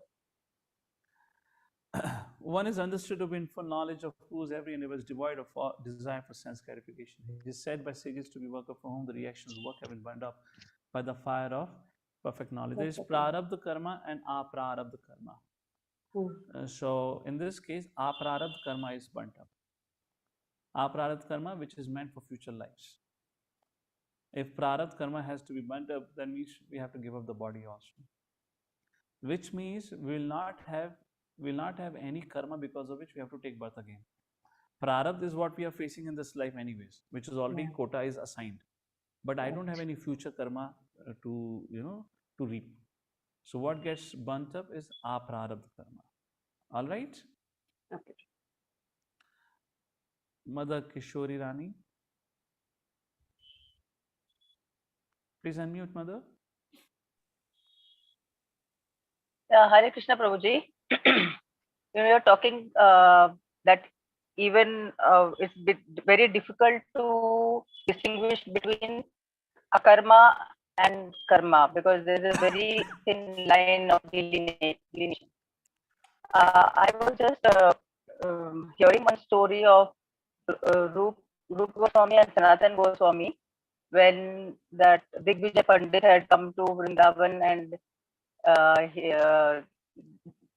they said, okay, we will not have any debate with you. And he said, you write down that you have been debated. So they wrote it down. But then Jiva Goswami, when he heard about it, he was quite upset and he went to Digvijay Pandit and challenged them. And yeah. So when he came back, Rup and Sanatan Goswami were very upset with Jiva Goswami, saying that why did you do this and how did you do this? Correct. But he said, I wanted to defend your honor. Correct. So I did it. But they were still angry, saying that you had some other interest in heart because he said, he defeated me, so he could not defeat me, so how can he defeat you? Correct. So because of that, they they banished him from Vrindavan. Correct. So if such an exalted soul, without having that particular intention, also was had that sort of punishment, then it's very difficult for us, Prabhuji. Where do we stand? Where do we stand in what? In like, it's very difficult for us to distinguish that what we are doing is akarma or not. Even it's so subtle. Which is correct. That is going to be difficult for us to distinguish what is karma. But the point, for the example that you're quoting of Jiva Goswami, Rupa Goswami, well, that was not to be seen in the line of karma and akarma. These are transcendental personalities. But the point to be learnt from this pastime that you quoted about Jiva and Rupa Goswami, Jiva Goswami, because he was under the shelter of a bona fide acharya, or let's say a devotee, he was corrected if in case he performed a karma. So what lesson you can derive from this is, similarly as Jiva Goswami was closely under the association of his mentor, Guru, Shiksha Guru, Diksha Guru, similarly if we are under the association of such bona fide personalities, we would be corrected of mistakes that might occur. There is no other option to understand, am I doing the right action or not? It is only possible by the superior authority. Under their purview, we can understand if my actions are karma or akarma, not on our strength. Is that okay? And this is what we're going to continue in the next discussion post-break about what is that greatest sacrifice, or what is that one thing that we should sacrifice to be able to access transcendent knowledge. So for that, until then, we'll take a break. It's almost 1:35. And now, Prabhu, is a 10 minutes break, right?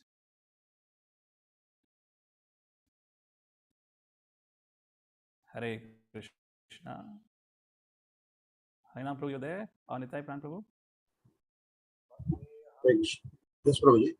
Is it 10 minutes break, right? Yeah. Normally we take 10 minutes, 7 to 10 minutes. So it's 1:35. We'll come back and meet at 1:45, have a 10 minutes break, and we'll discuss the last few verses, which is going to be the most important discussion for today's section. Hare Krishna.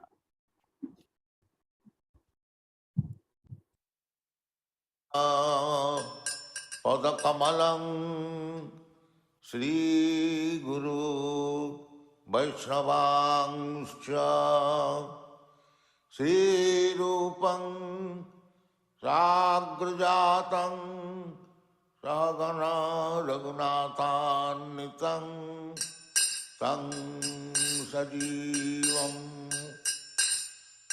Sadvaitam Savadhutam Parijana Sahitam Krishna Chaitanya Devam Sri Radha Krishna Padam Sagana Lalita Sri Visakhannitam Hare Krishna Hare Krishna, Krishna Krishna, Hare Hare, Hare Rama, Hare Rama, Rama Rama, Hare Hare, Hare Krishna, Hare Krishna, Krishna Krishna.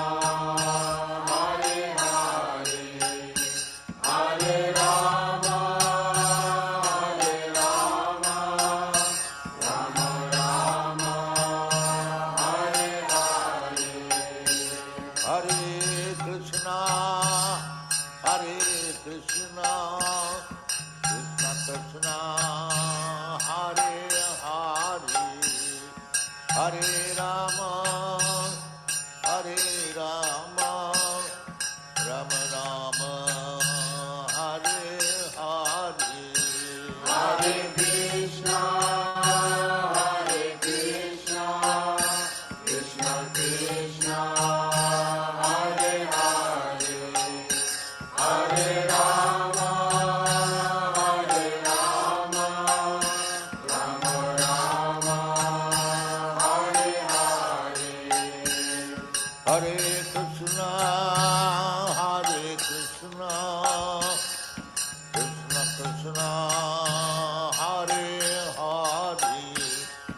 Hare Rama, Rama Rama, Hare Hare. Hare Krishna, Krishna Krishna, Hare Hare, Hare Rama, Rama Rama, Hare Hare. Bhaja Shri Krishna Chaitanya, Prabhu Nityananda, Shri Advaita Gadadhar, Srivasadi Gaur Bhakta Vrinda. Bhaja Shri Krishna Chaitanya, Prabhu Nityananda, Shri Advaita Gadadhar, Srivasadi Gaur Bhakta Vrinda. Bhaja Shri Krishna Chaitanya, Prabhu Nityananda, Shri Advaita Gadadhar, Srivasadi Gaur Bhakta Vrinda. Bhaja Shri Krishna Chaitanya, Prabhu Nityananda, Shri Advaita Gadadhar, Srivasadi Gaur Bhakta Vrinda. Hare Krishna, Krishna Krishna, Hare Hare, Hare Rama, Rama Rama, Hare Hare. Hare Krishna, Krishna Krishna, Hare Hare, Hare Rama, Rama Rama, Hare Hare. Hare Krishna, Krishna Krishna, Hare Hare, Hare Rama, Rama Rama, Hare Hare. Hare Krishna, Krishna Krishna, Hare Hare, Hare Rama, Rama Rama, Hare Hare. Hare Krishna, Krishna Krishna, Hare Hare, Hare Rama, Rama Rama, Hare Hare. Hare Krishna, Krishna Krishna, Hare Hare, Hare Rama, Rama Rama, Hare Hare. Hare Krishna, Krishna Krishna, Hare Hare, Hare Rama, Rama Rama, Hare Hare. Hare Krishna, Krishna Krishna, Hare Hare, Hare Rama, Rama Rama, Hare Hare.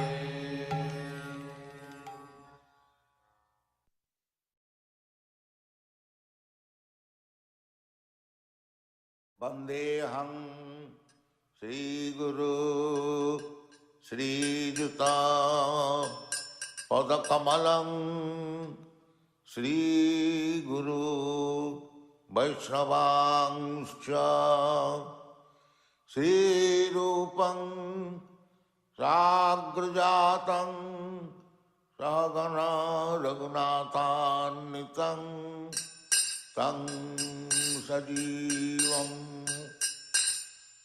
Sadvaitam Savadhutam Parijana Sahitam Krishna Chaitanya Devam Sri Radha Krishna Padam Sagana Lalita Sri Vishakanitam Hare Krishna Krishna Krishna Hare Hare Hare Rama Rama Rama Hare Hare Hare Krishna Krishna Krishna Hare Hare Hare Rama Rama Rama Hare Hare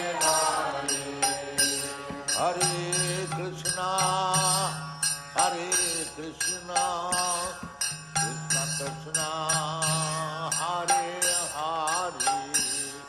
Hare Hare Rama Rama Rama Hare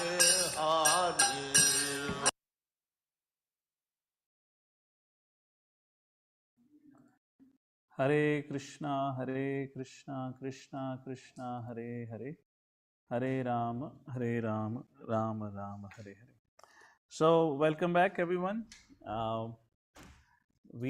Before we went into a break, I left you all with a question about what is that one sacrifice which any one of us, every one of us, if we take on to, will give us access to transcendental knowledge. The greatest sacrifice and the most difficult sacrifice is a sacrifice of false ego. And that is being answered in the 34th verse, one of the very important verses of Bhagavad Gita. Tadvidhi pranipatena pariprashnena sevaya upadekshanti te jnanam jnaninas tattvadashinaha. Three things are being mentioned. Pranipatena also refers to surrender. Pariprashnena, submissive inquiries. And sevaya. When we accept a bona fide guru, that is pranipatena, make a humble inquiry, pariprashnena, and render service. Krishna Chakrithakur, Baldev Vidyabhushan both explains while describing this verse, Tattva Darshinaha, one who is already situated in transcendence has got nothing to give and take with you.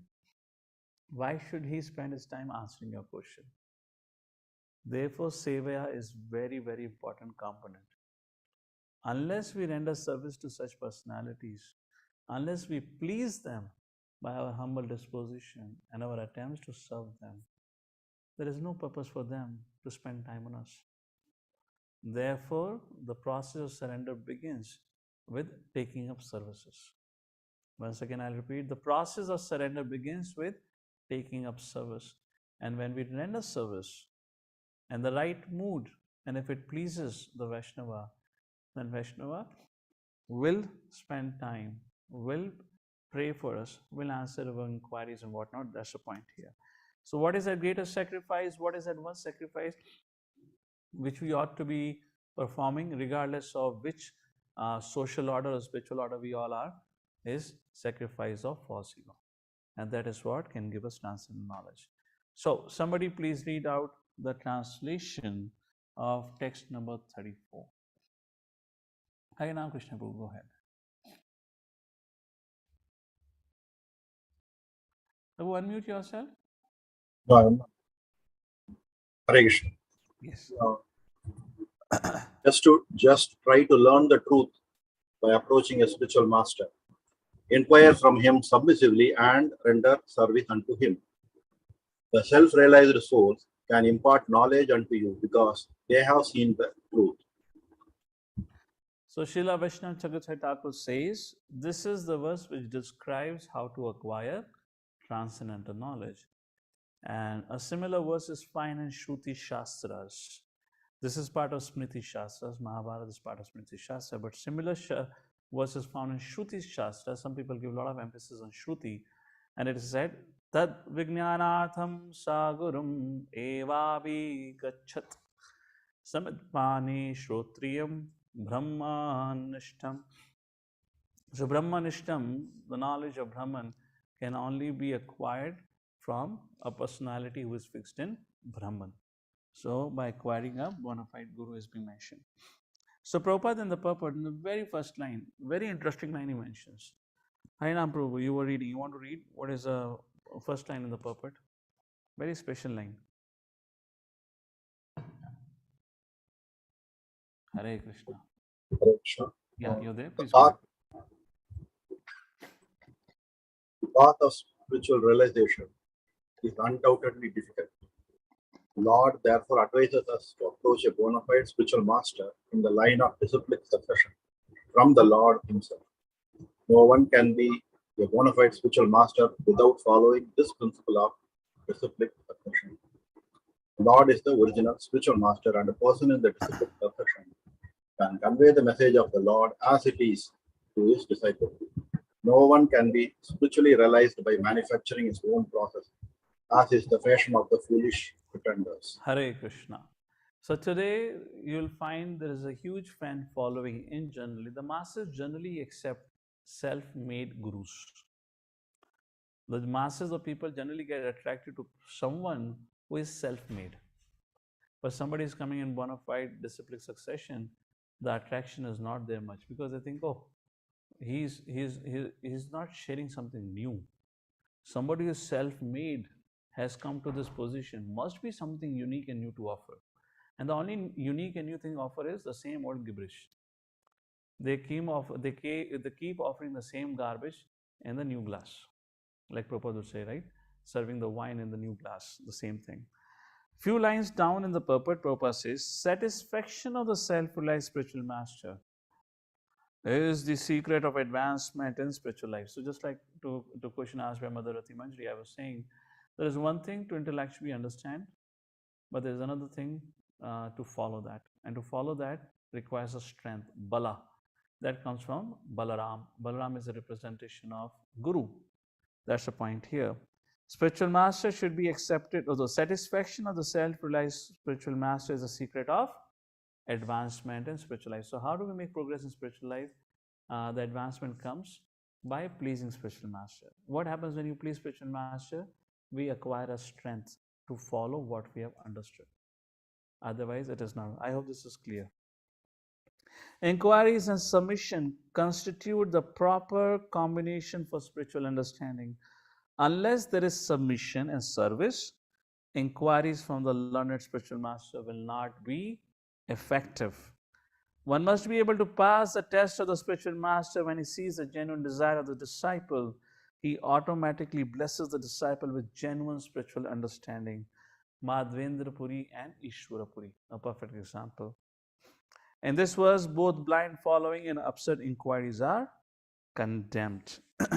Therefore, when the student is submissive and is always ready to render service, the reciprocation of the knowledge and inquiries become perfect. Very, very important purpose. And what is the result of having a bona fide guru? Text number 35. Yajnanatva napunarmoham evam yasyasi pandava ena bhutani sheshani drakshasi atmani atho mahi.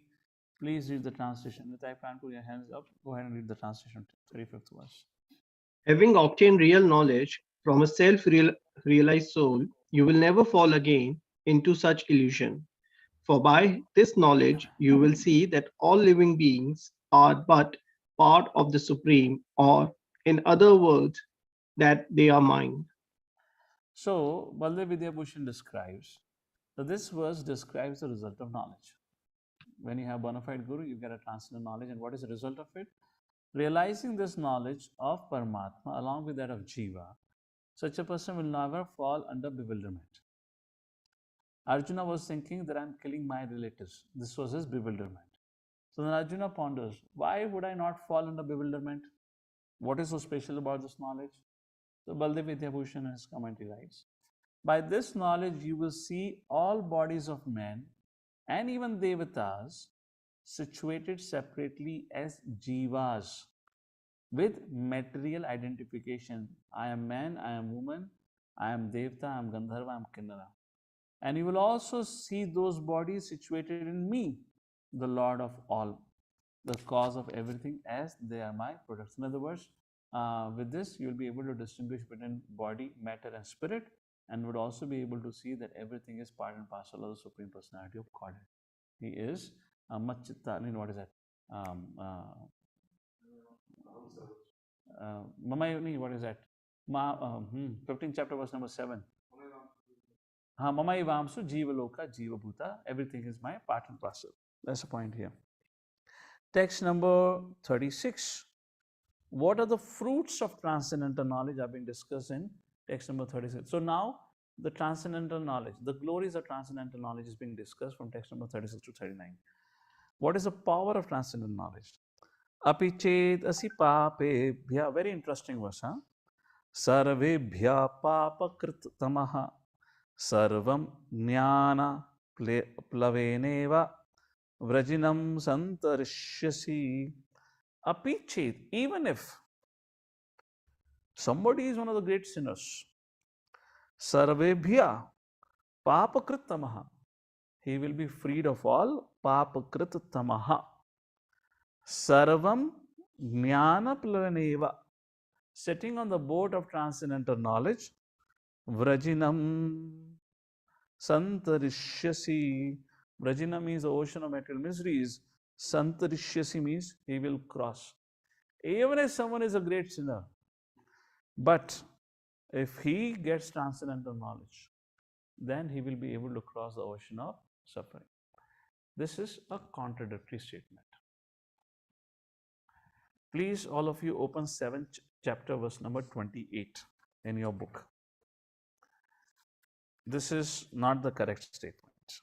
What does Krishna say in 7th chapter, verse number 28?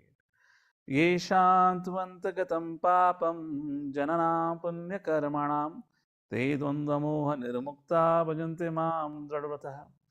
Persons who have acted piously in previous lives and in this life, and whose sinful actions are completely eradicated, are freed from the dualities of delusion, and they engage themselves in my service with determination.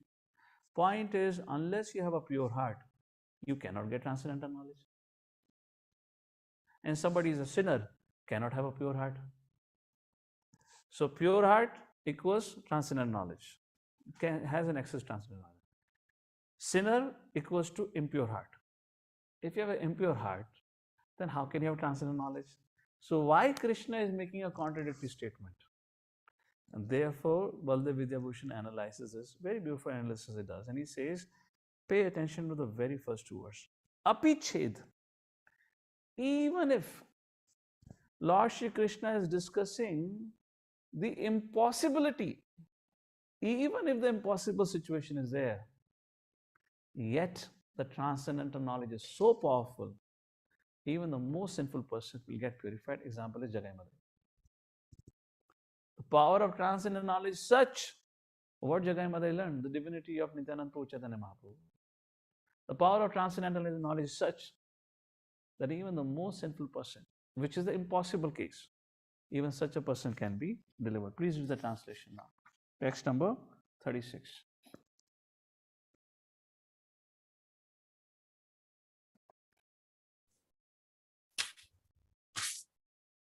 Hare Krishna. Anyone reading out? Even if you are considered to be the most sinful of all sinners, when you are situated in the boat of transcendental knowledge, you will be able to cross over the ocean of miseries. Hare Krishna. So regarding this, Madhusudan Saraswati ji, he explains that Api and Ched shows the assumption of the impossibility. Even in that, the power of knowledge, transcendental knowledge, such one will get purified. Text number 37. Now what happens? What is the power of transcendental knowledge? It destroys all sinful reactions. Yate dhamsi samitho agnir bhasma sat kurute arjunaha. Yate edhamsi, just as firewood, when it is burnt, it turns into ashes. Jnana agni sarva karmani. Jnana agni, the fire of transcendental knowledge, sarva karmani, all your fruitive activities, bhasmasat, it destroys. Kurute tataha. Power of transcendental knowledge, it burns all your fruitive activities. Please read the translation, verse number 37.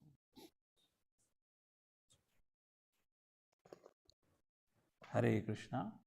As a blazing fire turns firewood to ashes, O Arjuna, so does the fire of knowledge burn to ashes all reactions to material activities. Hare Krishna.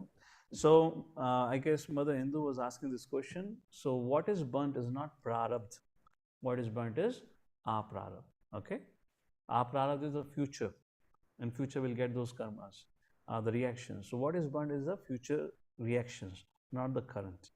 Because current, anyways, we need it, because otherwise, how would we have the body? That's the point. Text number 38.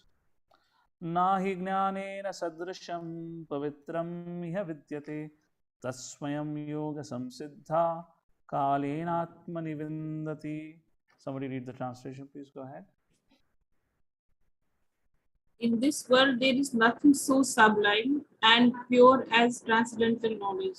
Such knowledge is the mature fruit of all mysticism, and one who has become accomplished in the practice of devotional service enjoys this knowledge within himself in due course of time. So now question comes, who is qualified to receive this transcendental knowledge and who cannot receive this transcendental knowledge? That is a discussion in verse number 39 and verse number 40. Text number 39. Shaddava labhate jnanam tatpara samayetindriya jnanam ladva param shantim achirena digachati. One who is faithful, labhate, achieves jnana, tatparaha samatendriyani, indriyaha, one who has controlled his senses, jnanam labdva param shantim, and one who has attained this knowledge, what he attains? Param shantim, he attains the supreme peace. Achirena digachati. And when does he attains that peace? Achirena digachati. Very soon he attains to that peace. Translation, please. Please go ahead. Can I read, Prabhuji? Yes, please go ahead. A faithful man who is dedicated to transcendental knowledge and who subdues his senses is eligible to achieve such knowledge. Having achieved it, he quickly attains the supreme spiritual peace. So, three things. One is faith in scriptures. That is what we mean by faithful man. Second thing, control on his senses. And also the third thing is fixed in the practice of Nishkam Karma Yoga. This is how Vishwanath Chakravarti Thakur and Baldev Vidyabhushan explains. Such a person then attains transcendental knowledge. Text number 40. But who does not attain? Now, this is a very, very important verse in discussion. There are many times you'll find that a lot of people who get connected, they come for a while, they attend several courses also, they hang on for a few days, weeks, months, years, and then suddenly they disappear. Why? Answer is in text number 40. Agnya cha shraddhanascha samshayatma vinashyati. Vinashyati, vinashujana, falls back. Who falls back? Agnya, a fool. Fool. Who is a fool? Who does not know scriptures. Cha ashraddhanascha, one who lacks faith in scriptures. Therefore, in 10th chapter of Bhagavad Gita, you'll find Arjuna telling Krishna, my dear Lord, I accept you wholeheartedly as you explained to me. And therefore, in the purport of Prabhupada writes, Arjuna says to accept Krishna as Krishna have dictated. Not that I like this, so I'll accept this. I don't like it, I don't understand, so I reject this. No, if you accept everything what Krishna says in Bhagavad Gita. So, ashraddhana means, agya means ignorant, foolish. Ashraddhana means those who do not have faith in scriptures. Samshayatma, samshaya means doubt, doubtful people, they fall back. Nayam lokasti na paro Na sukham samshayatmana. And what's the destination? They are unhappy in this life and in the next life. So samshayatma, for the doubtful soul, there is no peace in this life or the next life. Please read the translation. But ignorant and faithless persons who doubt the revealed scriptures do not attain God consciousness. They fall down. For the doubting soul, there is happiness neither in this world nor in the next. Purport is very important. Please read the purport also. Out of many standard and authoritative revealed scriptures, the Bhagavad Gita is the best. Persons who are almost like animals have no faith in or knowledge of the standard revealed scriptures. And some, even though they have knowledge of or can cite passages from the revealed scriptures, have actually no faith in these words. And even though others may have faith in scriptures like Bhagavad Gita, they do not believe in or worship the personality of Godhead Sri Krishna. Such persons cannot have any standing in Krishna consciousness. They fall down. Out of all the above mentioned persons, those who have no faith and are always doubtful make no progress at all. Men without faith in God and His revealed word find no good in this world nor in the next. For them, there is no happiness whatsoever. One should therefore follow the principles of revealed scriptures with faith and thereby be raised to the platform of knowledge. Only this knowledge will help one become promoted to the transcendental platform of spiritual understanding. In other words, doubtful persons have no status whatsoever in spiritual emancipation. One should therefore follow in the footsteps of great acharyas who are in the disciplic succession and thereby attain success. Hare Krishna. And what is the destination of such doubtless soul, not doubtful? Those who have faith in scriptures, their destination result is described in 41. Yoga sanyasta karmanam jnana sanchinna samshayam. Jnana sanchinna samshayam, whose samshayam doubts have been sanchinna, destroyed by the transcendental knowledge. Atmavantam na karmani nibadhanti dhananjaya. Please read the translation. One who acts in devotional service, renouncing the fruit of his actions, and whose doubts have been destroyed by the transcendental knowledge, is situated factually in self. Thus, he is not bound by the reaction of work, O conqueror of riches. So Prabhupada writes in the purport, one who follows the instruction Lord Shri Krishna has given in Bhagavad Gita, he becomes freed from all the doubts and misgivings. And soon he gets fixed up in full Krishna consciousness. And now we come to the last and concluding verse of the 4th chapter. Conclusion, where Lord Shri Krishna concludes this whole discussion by speaking to Arjuna as follows. Tasmad means conclusion. Therefore, Krishna is drawing conclusion now. Tasmad jnana sambhutam hrissatham jnana asin atmanaha chitvainam samshayam yogam atishto tishta bharata. And what again Krishna says? Whenever he draws conclusion, he says, Atishto tishta bharata. Enough of sitting. Get up now. Go and fight. But Arjuna, no, nothing doing. I have one more doubt. That's how the 5th chapter opens. Tasmad ajnana sambhutam. So, ajnana sambhutam, ignorance, jnana asina atmanha. By the weapon of knowledge, chitva enam, destroy it, cut it into pieces. Chitva enam samshayam yogam. Atishta, be situated in this yoga. Atishto utishta bharata. Get up and fight.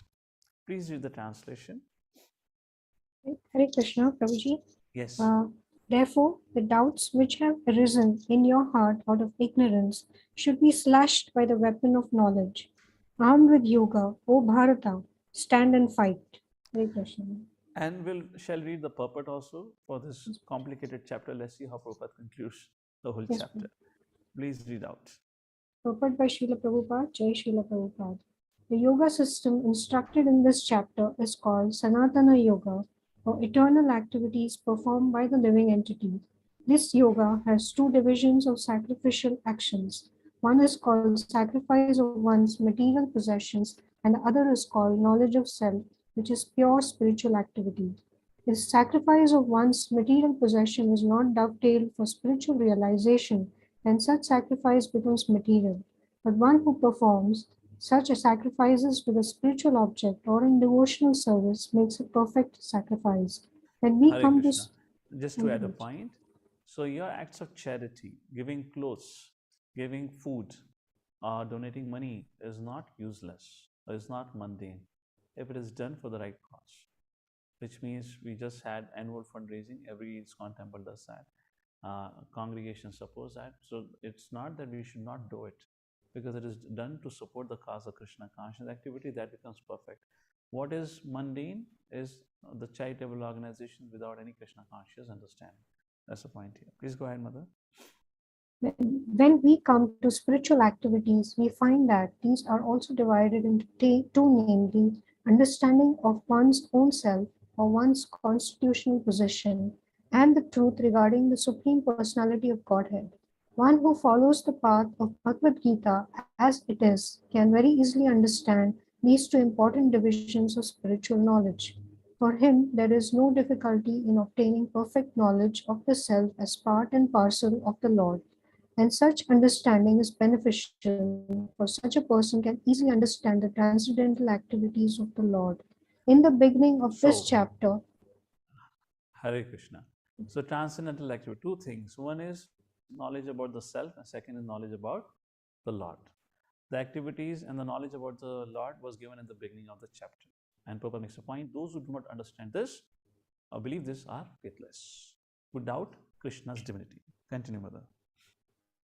in the beginning of this chapter, the transcendental activities of the Lord were discussed by the Supreme Lord himself. One who does not understand the instructions of the Gita is faithless and is to be considered to be misusing the fragmental independence awarded to him by the Lord.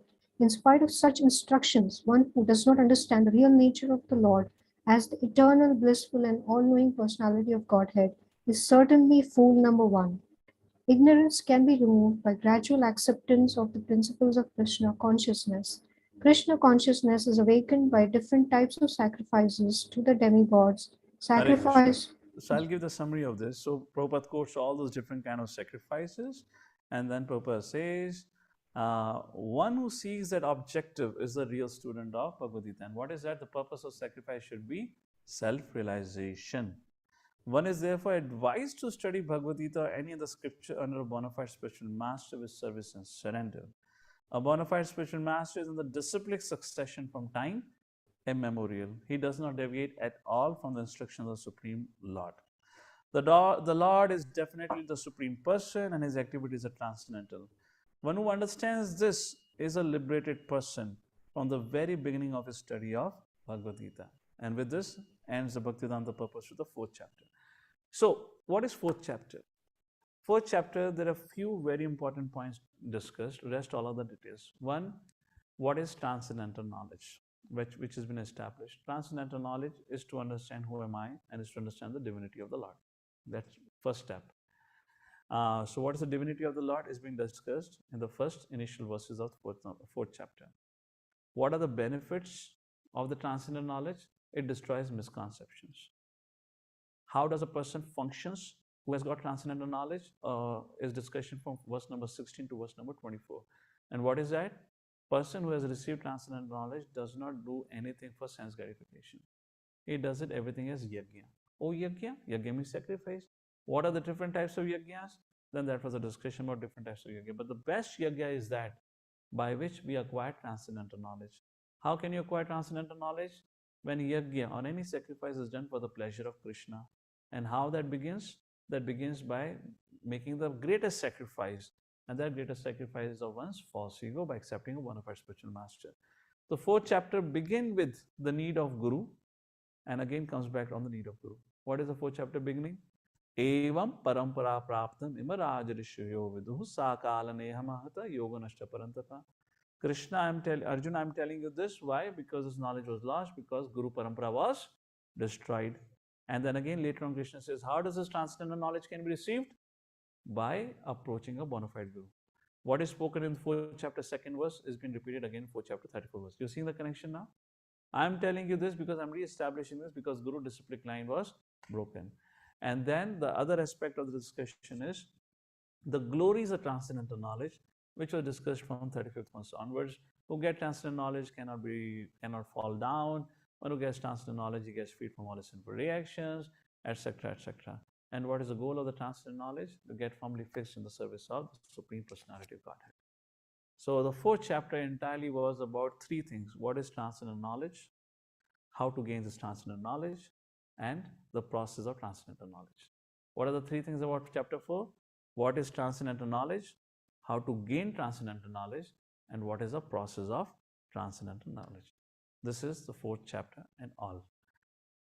Arjuna, although Krishna says, Atishta Bharata, Arjuna is saying, no, I am not getting up.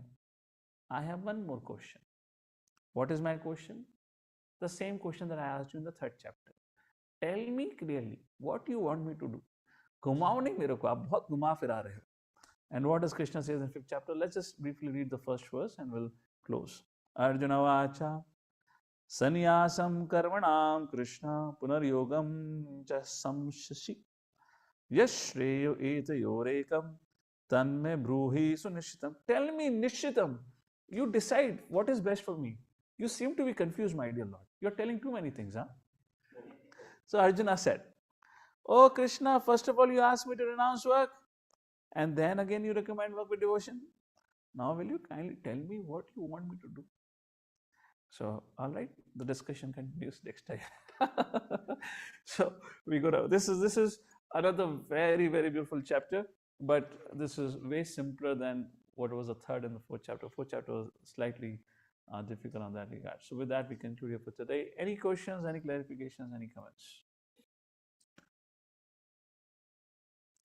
Yes, Nitai Pran, Prabhu and Mother Taruni. Go ahead. Prabhu. Prabhu, in verse number 24, the word Brahman has been used. So what is the significance of the word Brahman and why this word has been used? Because what in past we have read about Brahman, that it's a Jyoti, it's not the actual abode of the Lord. So if we've been aiming to attain the abode, then why this word Brahman has been used quite extensively in this verse? See, whatever is spiritual in nature is called as Brahman. So abode of the Lord is also Brahman. You know, for example, you are in London, right? But in London, you are at one part of London. But if somebody asks you, where are you? Say London.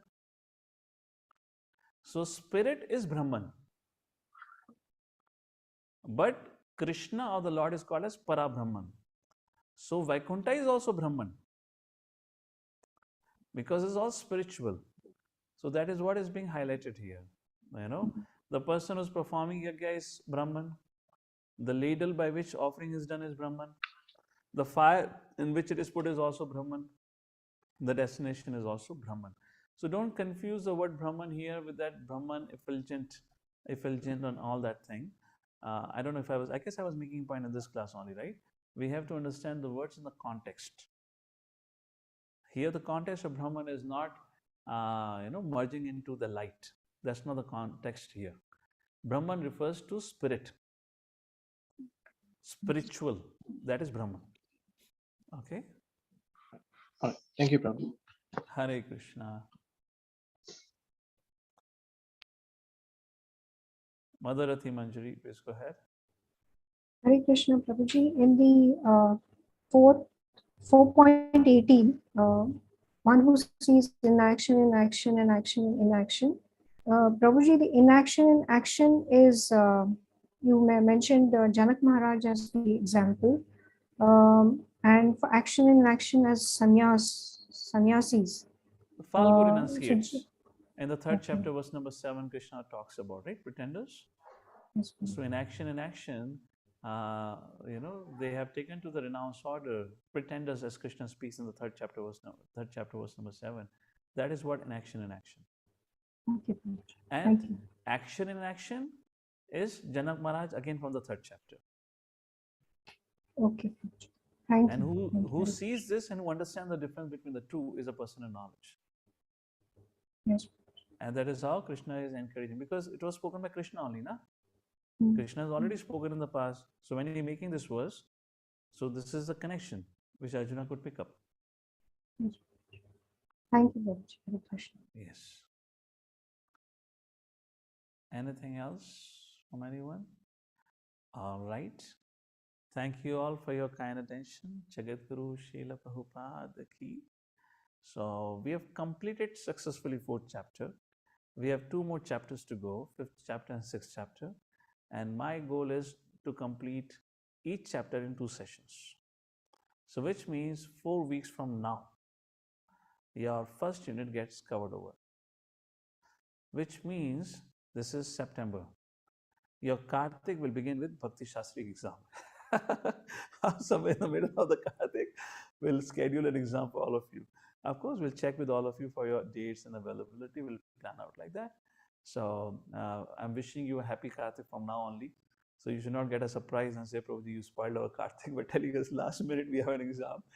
Okay, and I realize some of you are asking for verses and recitation. Next time onwards, I'll add the verses. So like as we used to do it for before Nectar Devotion Issue Panisha, we used to recite verses because we do have some new students. So they all get familiar. We'll do that. We'll add those recitation of verses. I'm pretty sure all of you being a sincere students would have finished open book assignments. We'll publish a deadline in a week, in a day or two.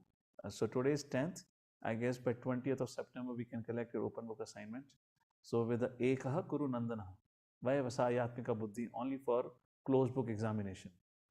With a 1 pointed attention, you can study for closed book assignment and also for shloka test. This time, no extensions. You know, my life has become extension. You know, I'm part of extension center and my life has become extension. Too much extension goes on. And there are too many activities around me. It's too confusing unless, you know, there are, thank God, there are devotees who are assisting and helping. So, this is my heads up for all of you. Be on time. Hare Krishna. Jagadguru Srila Prabhupada ki Jai.